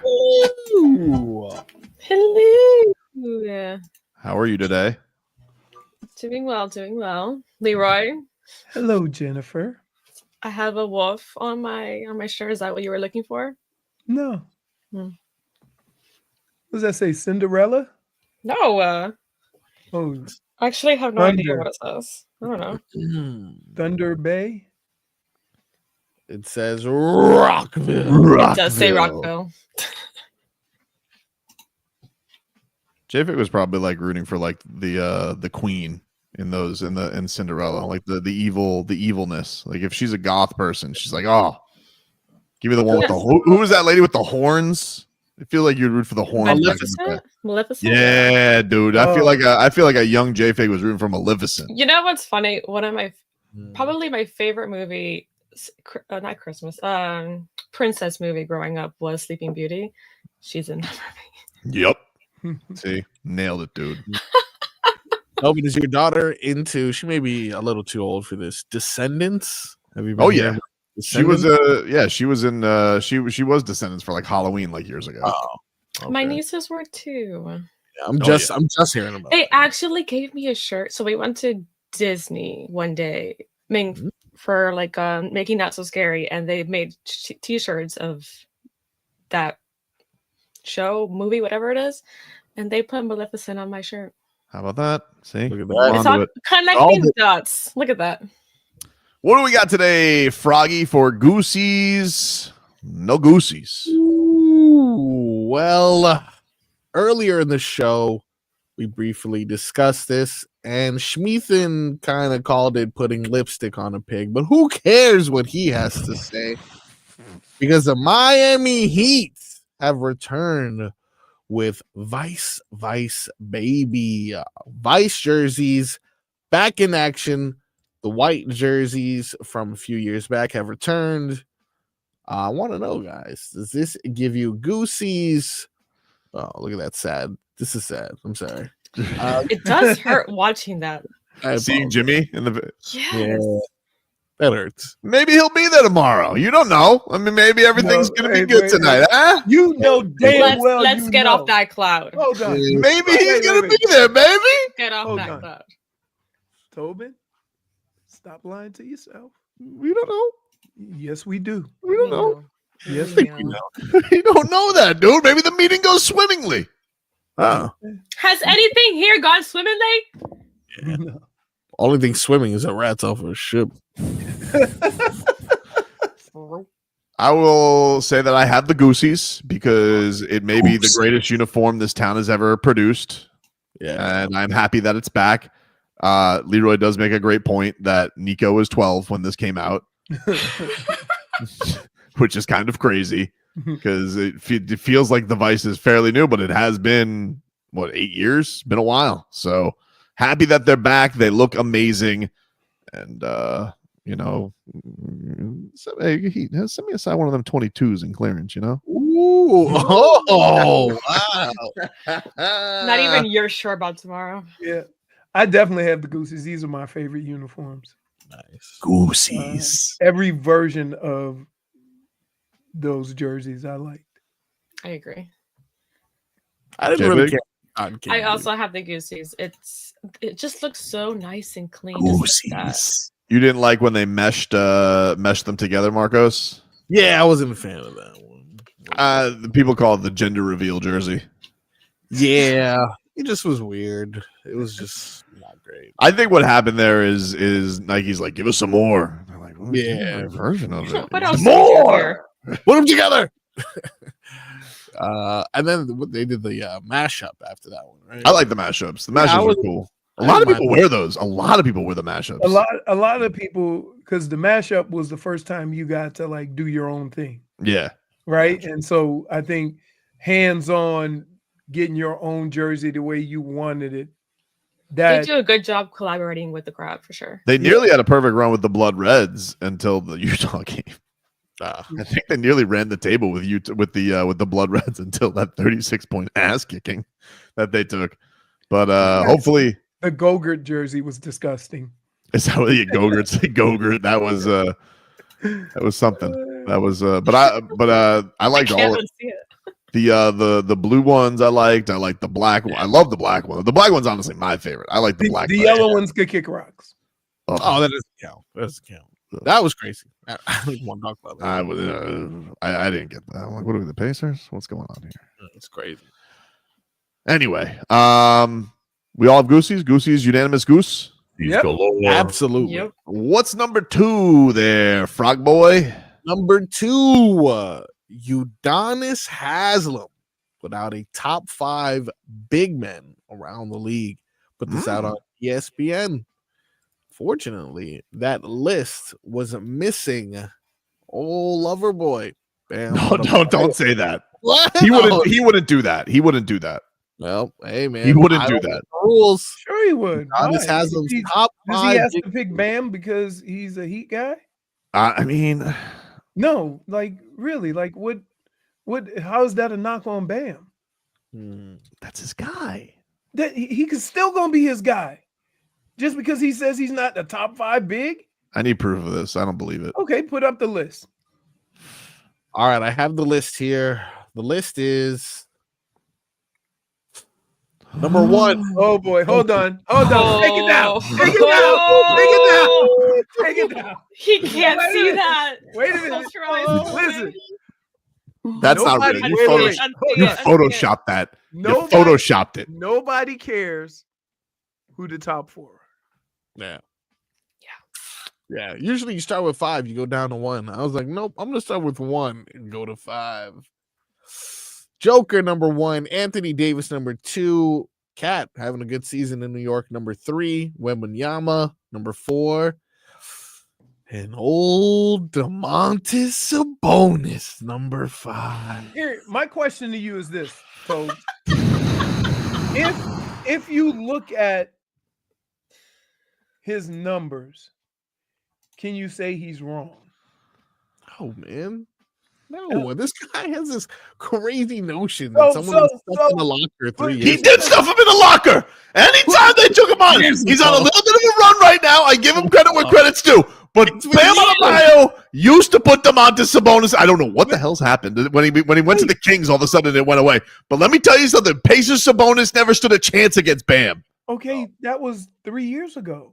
Living in the We're past, talking about top 5 right now. I mean, like, maybe it's a motivational tactic. Maybe. Like I mean, guess what? He didn't even include an MVP. You don't look so well, Tobin. Are you okay?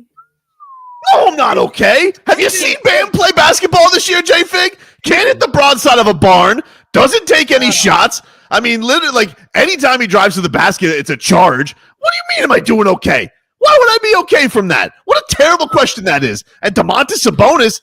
Minus 1 for yelling at me like that. I'm not yelling at you. I'm yelling at the list. I would never yell at you. You're a lovely person, and I would never, but I'm raising my voice at Udonis Haslem because he went against the family. I mean, you could have picked any other center. Can you pick Şengün? But you got to put Sabonis top 5. Why did you just stab me right in the heart, Udonis? He left Embiid off the list.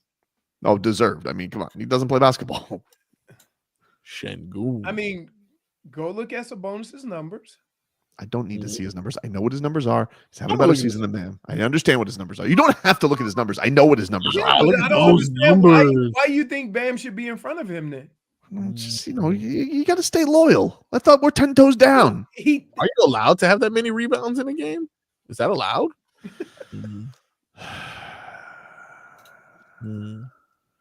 So no Goosies, I'm assuming. Not for me. I'm not a big fan of Goosies. I don't like this. Yeah, I don't have Goosies just because I don't like list. But I also only want to apologize. Say this. I also got no Goosies to you, to Tobin, saying that Bam should be on the list over Sabonis. Just no Goosies. Face. I hate his face. Stupid hair. You can hate his face. Do you hate his game? Daddy's boy. Okay. Nepo baby. Jeez. Jeez. The only person I want to apologize is to J-Fig for my tone. Now, oh my goodness. But I don't apologize for my reaction to the list. I mean, that list can go to hell. So who would you put on the list? Who would you put at 5? Jakob Pertl. See, that's why we can't take. We can't. That's and he's going to put his it's Pertl. Wait, keep in mind. Let's be clear. It's Pertl, right? With no R. No, doesn't make sense. I don't know. Turkey, though. I don't know what I don't know what they do over there. What's number 3 on the list, Froggy? Number 3. Jakob Pertl. Okay. I know you called him Jacob. Mike Tyson. Oh. Indeed. He buys a $13 million mansion in Delray Beach. Wow. Jake Paul fight money. Neighbors with Mike Tyson now. Does that give you Goosies or no Goosies? That does give me Goosies. That does give me Goosies. I'm happy that Mike Tyson, as horrible as that event was, as I told you guys from the minute that it signed, it was going to be awful. If anybody deserves a little bit of cash because of how certain promoters who also live near Delray Beach, who are friends of the show, possibly took advantage of said boxer Mike Tyson.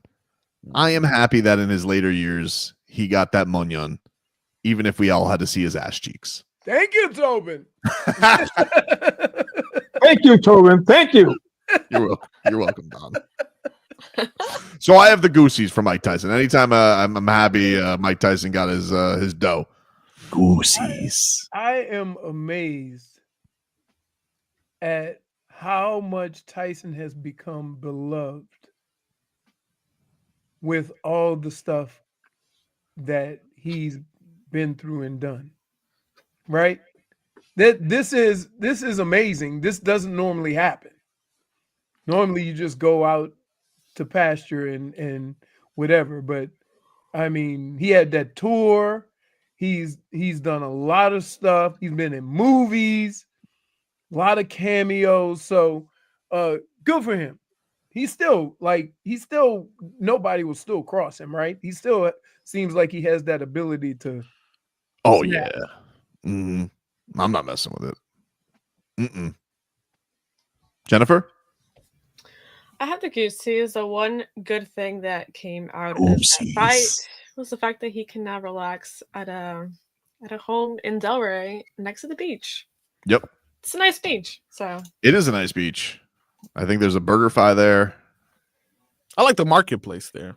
They got like a mall. They do have a nice marketplace. A really nice one. Yeah, like they got good stuff there. Yeah, because with that being houses said, are worth $13 million. It's just gonna be nice. Yeah.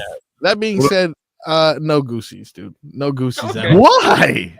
What? You expect me to like pity a man that once owned a tiger and like 500 pigeons? He's fine, dude. He was fine before. The rich got rich again. Whoa! Like, what are we doing? Wow. I don't care, dude. Thanks. Wow. Great, Mikey boy. Hope to see you on the beach with your buns out. No Goosies. Wow. All right. Mike Fleisen lashing out here. That was pretty good. Take a break. Final hour coming on up. Got what you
Welcome back, everybody. It's Tobin and Leroy with you, 560 WQAM. As we take you guys up until 2 here on the program. We're streaming live on YouTube and Twitch. Miami 560 WQAM is the channel there. You guys can get us on the Odyssey app, AUDACY. Subscribe there today. Follow Tobin and Leroy. You can pause, rewind, listen to us segment by segment. It is quite convenient. So check that on out and enjoy all of that. We also have the podcast, which you can consume. They only make Marcos put up 900 episodes a day. I'll tell you what, my brain hurts when I leave here, and my fingers too from all the typing. But check them out, baby. My fingers hurt. Is it because they're webbed? All right, I deserve that. Headlines are brought to you by Doral Volkswagen. At Doral Volkswagen, choose from over 300 new Volkswagen models in stock, like the Tiguan, the Taos, and the Atlas. Remember, when it comes to Volkswagen, the great deals are at Doral Volkswagen. Miami Heat, they fell to the Lakers last night. Tyler Herro, 34 points. 3 straight games with 30 points or more for Tyler Herro. He's good. They did. The one thing we haven't mentioned about that game, though, dude, the Heat turned the ball over like crazy in that game. If they would have had 5 less turnovers, they probably would in that game. They could not take care of the basketball to save their life, and it set the Lakers up sitting pretty in that game yesterday, Leroy. That's the last thing you want is a turnover and those mooses running down the court. Yep. We also had intangibles on intangibles crime. Duncan Robinson, a chase down block on Austin Reeves. Oh, yeah. That's got to feel good. Duncan Robinson and Austin Reeves. That sounds like Indiana State versus Indiana. It reminds me of when we guessed when you guys guessed the top 4 of the hockey. It is definitely 2 of the most intangible names. Duncan and Austin going at it. Duncan and Austin sounds like they have a beef at the country club. We're gonna settle this over pickleball. You team Duncan or you team Austin? Isn't one? Well, I'm trying to think. Who's the You ever see any of the Mission Impossible movies? The original? Oh, I'm talking about the ones with Tom Cruise. You ever seen any of them? Yeah, I've seen the original. I've never seen any of the new ones. The black dude with him. I think Austin? his name is Duncan. I think you're right about that. Yeah.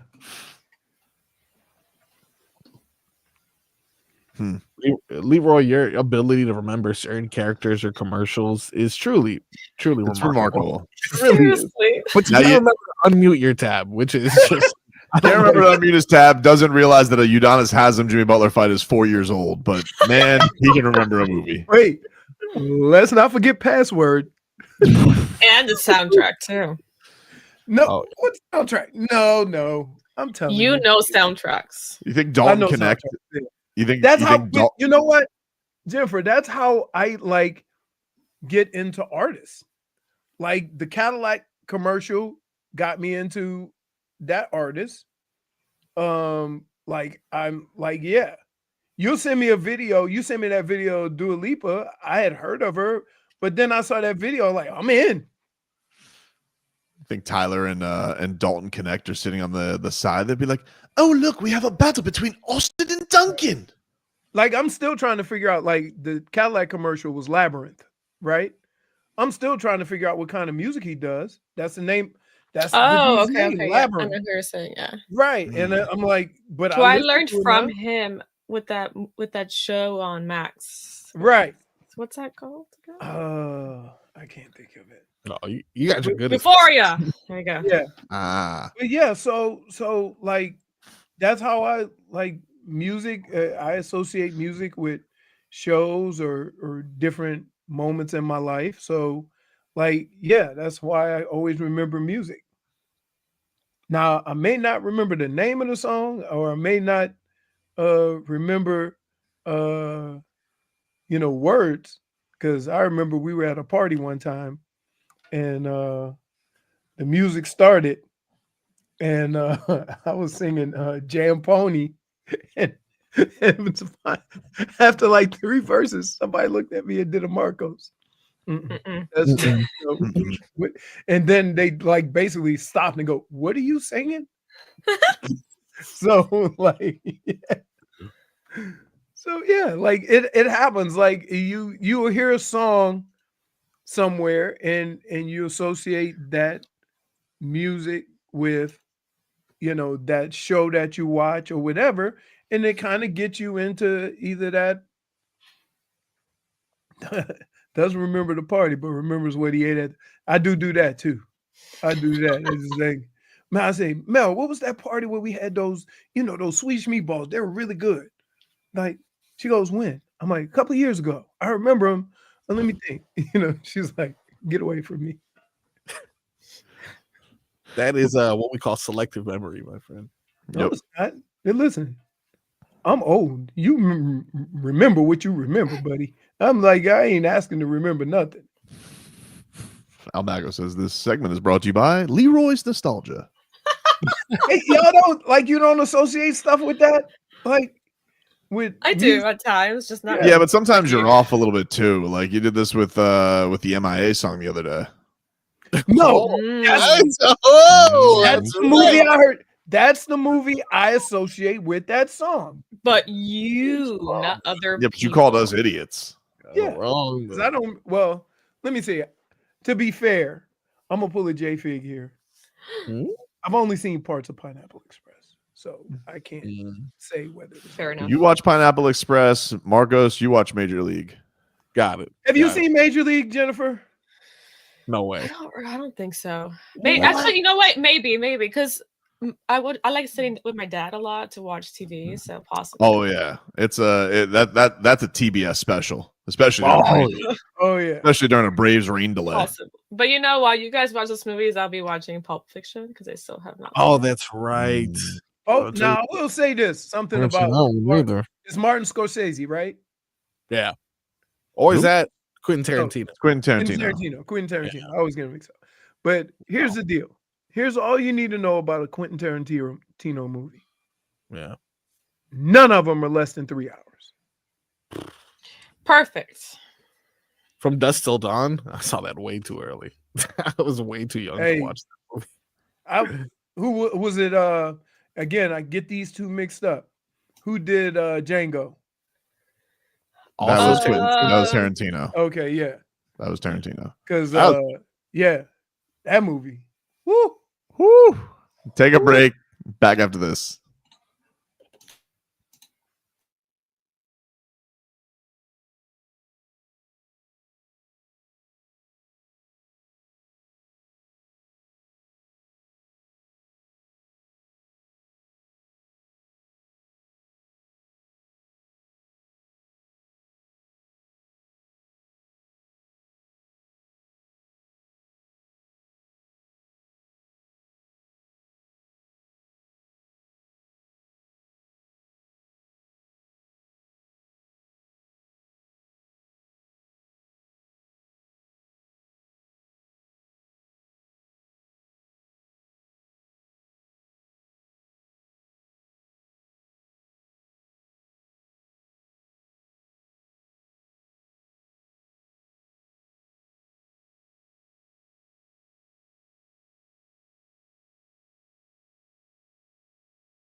All right, welcome back. It's Tobin and Leroy here with you. 560 WQAM. We take you guys up until 2 here on the program. Let's get to a little 15 minutes of heat here for you, brought to you by Hollywood Kia. The big game is here. Tackle game-winning deals during the handoff drive-off event at Hollywood Kia. Get $1,000 lease bonus cash towards your new Kia. Plus, we'll double your down payment up to $3,000. Visit them online, hollywoodkia.com, or call them up, 832-930-6181. As the Miami Heat will be back in action tomorrow against the Denver Nuggets. They revealed today they're wearing their Vice uniforms. They have brought back original Vice. And so far, Jimmy Butler is in all the marketing for it. Oh, they can. You think they got Jennifer? They could crop his ass out. When do you think this meeting is? Like when you come off when does one have a powwow? Is this like a lunch date? Do you think this is a dinner thing? Ain't nobody buying nobody food at this meeting. This ain't about dude. What if it already happened? Yeah, it could have. I could have. How about this? I think the earlier the better. Menu 631. I picture Leroy trying food at a party, then saying, "I can make this better at home." 100%. No way. Really? Yeah. Yeah, you would say it to one of us. I feel like you have done that. No, I haven't. Didn't you one up? Yeah, I think you did. I feel like you've gone to parties and you're like, and then you like get to the playbook, and then you're like, see, I did it better. I feel like you've done that move. No. You sure? I've done that with. Well, he's done that with the McRib. But that's not eating at somebody's house. I know. But no, I haven't gone over. No, when I go over people's house, that's why I call it party Russian roulette. You don't know what you're going to get. You haven't had the food. You go and enjoy it, right? Like, yeah, I almost ate at J-Fake's house. I almost ate that whole pot of them little meatballs. Oh, I didn't even remember I had meatballs. Right, see that? Oh, no. Let me tell you. This is what I do. I go, at the end of the table, they have the plate and the fork and whatever you're going to need. First of all, I see fork, knife, spoon. I see what kind of party we having just based on the utensils available to eat, right? Then I do once over. I have my plate, nothing on it. I go through. Okay. I go get back in line, and then I have at it. Yeah, I don't complain about because I go with the things that I know, right? I'm not like intangibles. Ooh, this looks interesting. Throw it on the plate. No, that ain't. Do you think at this meeting, is there a food that is good for grudges? Yeah, nuts and water. You want some water? Like there's not no. Take some on the do you think Mickey you're coming to Mickey, right? For this meeting? Like it's on the boat? No. You listen. Maybe a Snickers bar. Here's the deal.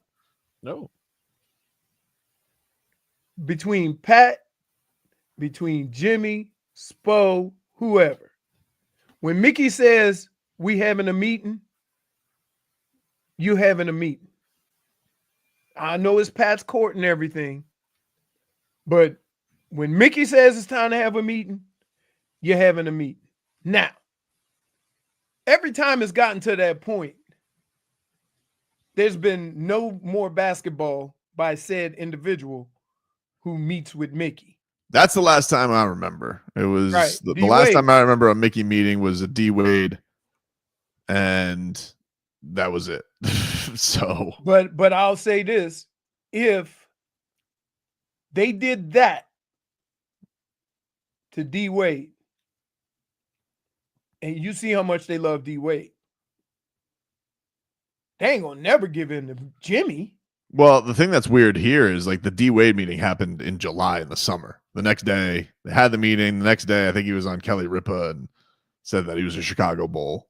And this one's in season. Like there's, they've had the Deion Waiters thing. They had the Hassan thing. But nobody cared. See, the thing is about Deion and about Hassan. Like, whatever. Nobody that ain't this.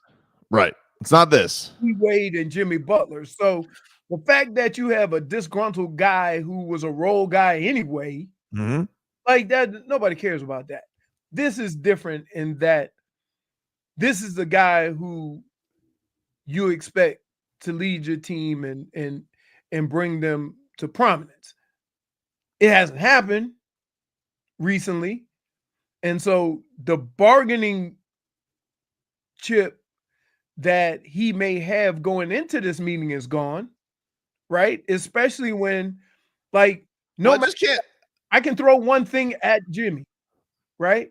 All the things I can throw at Pat about how I can throw one major thing at Jimmy, right? No matter how disgruntled the player has ever been here, nobody's ever gone onto the court and not played, right? And made it difficult for everybody else. Yeah, and I don't know, like, is the best course of action like really like, okay, hey, I'm going to play hard again, and then he doesn't play up to whatever level you expect that to be. But they can tell if he's playing hard. Sure, but like we're all going to be now, like, let's just say he came back. We're all going to be dissecting everything with a microscope. Like, there's going to be Jimmy Cam all over the place of what he does. And then, like, what is the level where they try and suspend him again if it's not up to snuff? Like, I just, how many times can you go back to that well? Right. Well, the other problem, I was listening to something on Twitter, and it said there's a different classification of suspension that they could give him.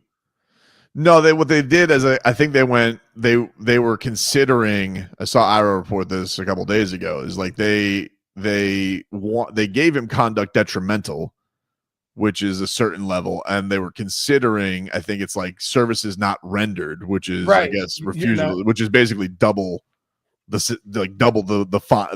game fine money that they put out there. So I don't know. I guess that's been kicked around. I don't know if they ended up doing that, but certainly, Jimmy doesn't want to lose out on any more money. But do the Heat really want to have that distraction? Like, you really want Jimmy Butler sitting on the bench, fans pissed off, somebody does something that is out of line, somebody who does something that a little bit too much, and then the whole situation is screwed up, and I don't know if Jimmy or the Heat could ever do anything to repair it, because we're making a terrible assumption.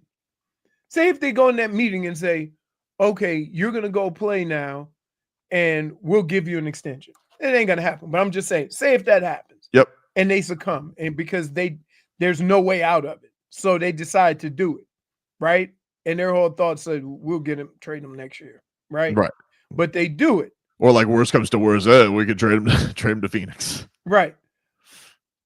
Is the situation going to be any better? Meaning that, is he going to play more games? Is he going to play harder? That's still a question that I have. Is that how, with the way they've played the last 7 games, how is that going to change? And is Jimmy going to be able to be Jimmy? Because you said before, like, he got banged up. And I think that scared him more than anything, and said, I better get my money now. I definitely think that's the number one caveat in all this. Which again, which isn't right. Like, you still got to listen. It's okay to do it about the money. And D Wade said that too. It's okay to play for the money, but you got to play. Yep. I agree. We'll see if any news comes out of this before either the end of the show or at any point today. We'll get the reaction to it. But we'll take a break, wrap things up on the other side. Back after this.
Welcome back. Whoa. You all right, dude? No, we all saw that. I just want you to know. Like you're not gonna just play that off. Like we didn't just see you almost get shoestring tackled. I stepped on the mic, the cord. Oh, State South put it on Twitter already.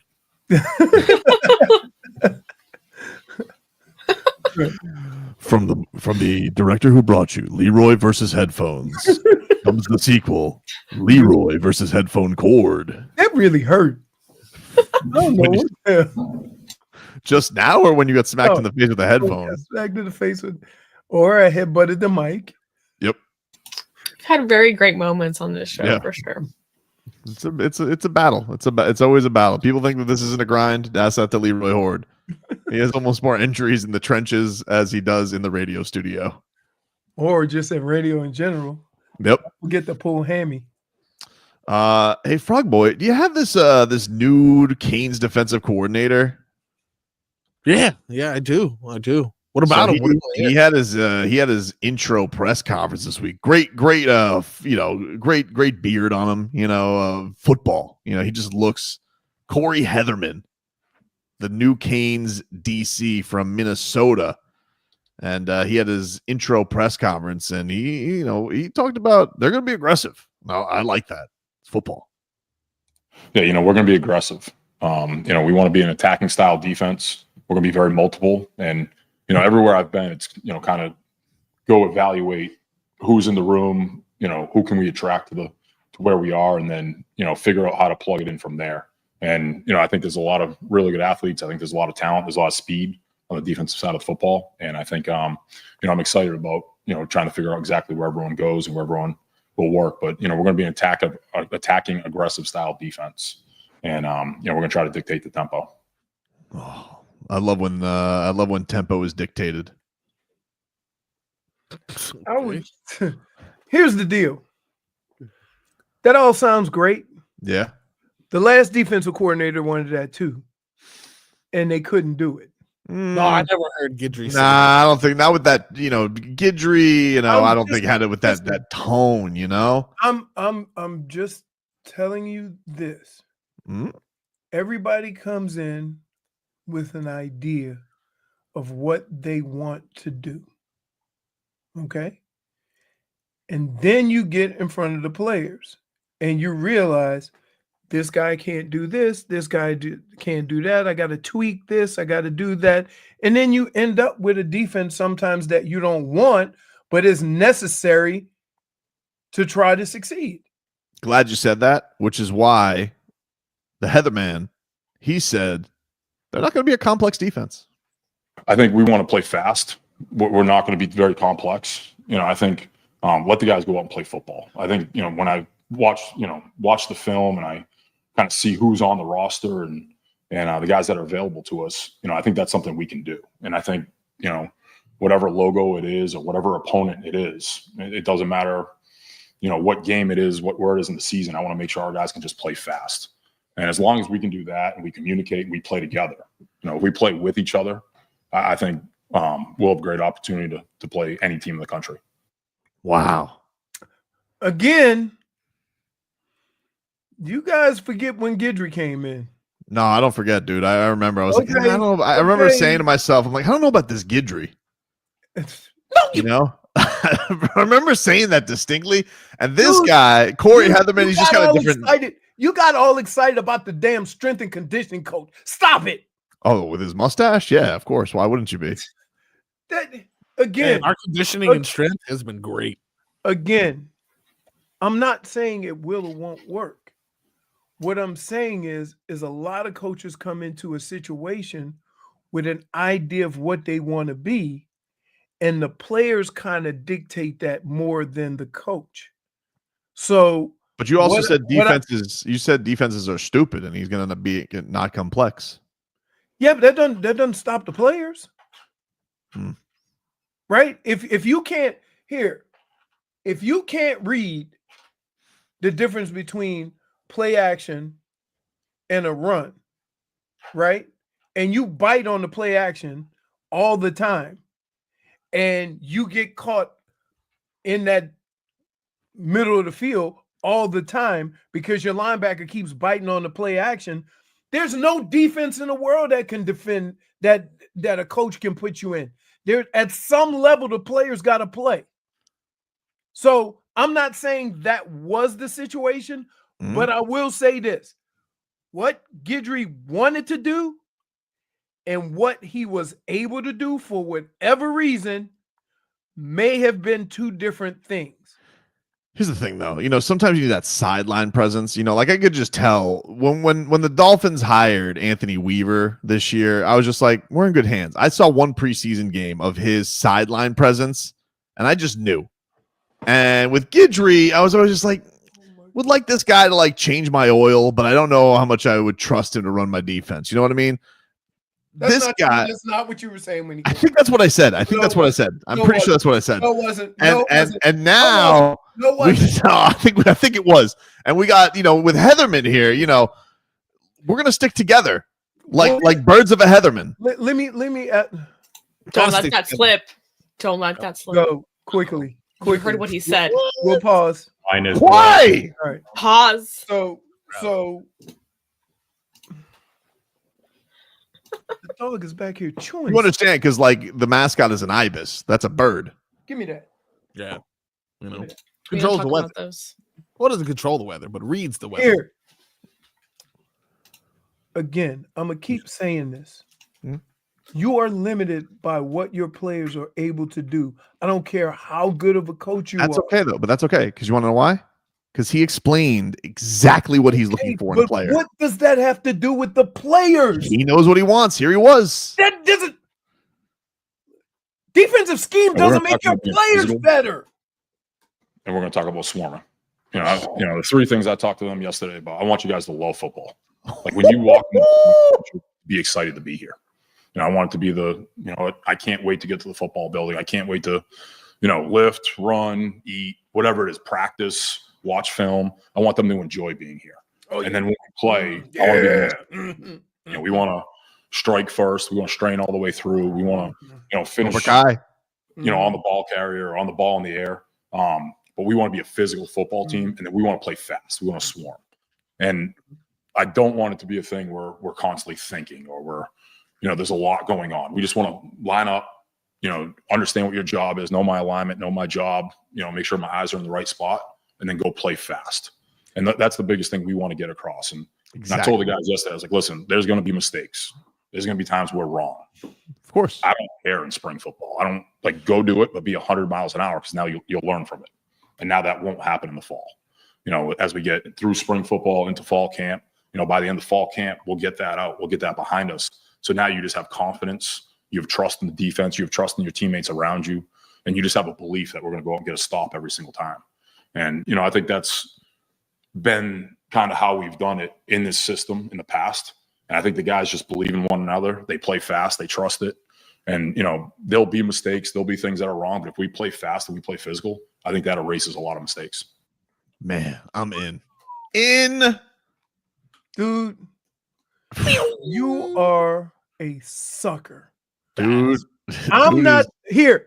I'm not saying swarm that it is or isn't good. But what I am saying is that all coaches have a game plan of what they want the defense to look like. Mm-hmm. And then you're introduced to the players. And I would say that it wasn't the defense that was in the wrong position. It was the players. Here's the thing, though. He just said he's going to use spring football to get all the mistakes out of the way. Oh, the last coach did do that? I don't think he thought that. Maybe he was too much of a perfectionist and he ran too tight a ship in spring. Spring is where you make your mistakes. Everybody knows that. That's why they call it spring break. Dude, you can have the greatest coach in the world. Mm-hmm. If your players are not any good, it doesn't matter. You would agree, though. No, I wouldn't agree with nothing you read. But let me explain something to you. The way players were out of position and they gave up big plays on that defense had nothing to do with the defense that was being called. It had to do more with the players. So I don't care what anybody tells me, okay? It's the players more than it is the coach. Well, I'm with you, dude. He has an attitude that he wants. Yeah. He has how they want to do it. But again, making mistakes, and I'm more than sure that Guidry yelled onto the field. We've been covering this all year, and you still went the wrong way. But he's going to take those cookie drives and turn them from chocolate chunks to chocolate chips. Just little mistakes every now and then. Okay. You know, every now and then. You know what a little mistake is? A safety stepping up and then somebody running a post route over top of it. Swarm. That's what a little mistake is. He's got this. Okay. Dude, you are swarm. Fast. All right. They call him the B-Man. I think they call him the weatherman. Tending to his hive. I'm not rage quitting because I can't expect. Yeah, I can't expect Tobin to not be Tobin, even though, right? We had defensive end covering, right? You know why they did that? You know why they had defensive ends covering run? So hopefully, if they drop 6 guys in the secondary, somebody would cover somebody. You could put whatever twist you want on it. If the players don't get better, the coach don't matter. So I'm going to ask you, you're telling me with those guys giving up an average of 30 plus points a game, with them not covering anybody, with them not tackling, right? That we just going to change the face of the coach and all that's going to get better? Yeah, dude. No, no. Dude, we're going to turn from. No. Okay. No. All right. Doubt at your own peril, the Hetherman. Okay. I don't want to be the Debbie Downer that says, I told you so. Okay. But at some point, it's the players. Stop making it about the damn coach. I understand, but also you're being a little bit of a dismisser. Yeah. I don't like that. Because if you put the same defensive players on the field and change the coach, I believe you're still going to get the same results. If a guy can't cover, it don't matter who the coach is. He still ain't going to be able to cover. Did you not hear the thing, though, about the swarming? I don't care. They're going to love football. Yeah. Physical. Okay. Swarm. You know what? Who's the cornerback from Ohio State that played for 7 different teams? And at the end of each stint, they all said the same thing. Dude can't cover. Eli Apple.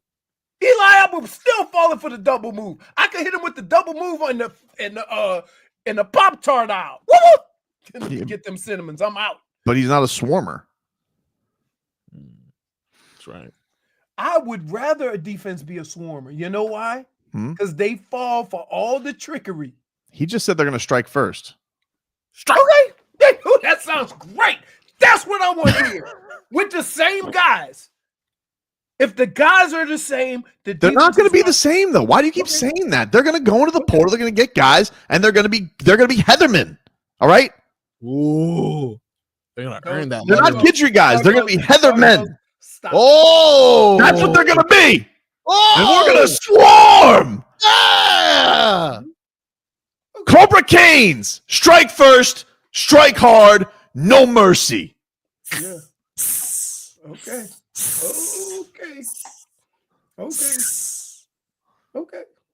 We got to go. Yes, we have to go. The rich got rich again. Whoa. Yeah, Dub. Get that munion. Can't hide money. That's right. Not trying to. Great, Mikey boy. Hope to see you on the beach with your buns out. Mrs. Met. Okay. Who's a baseball with a ponytail. Makes sense. She got the cheeks. See y'all when I see y'all. Afternoons in the school.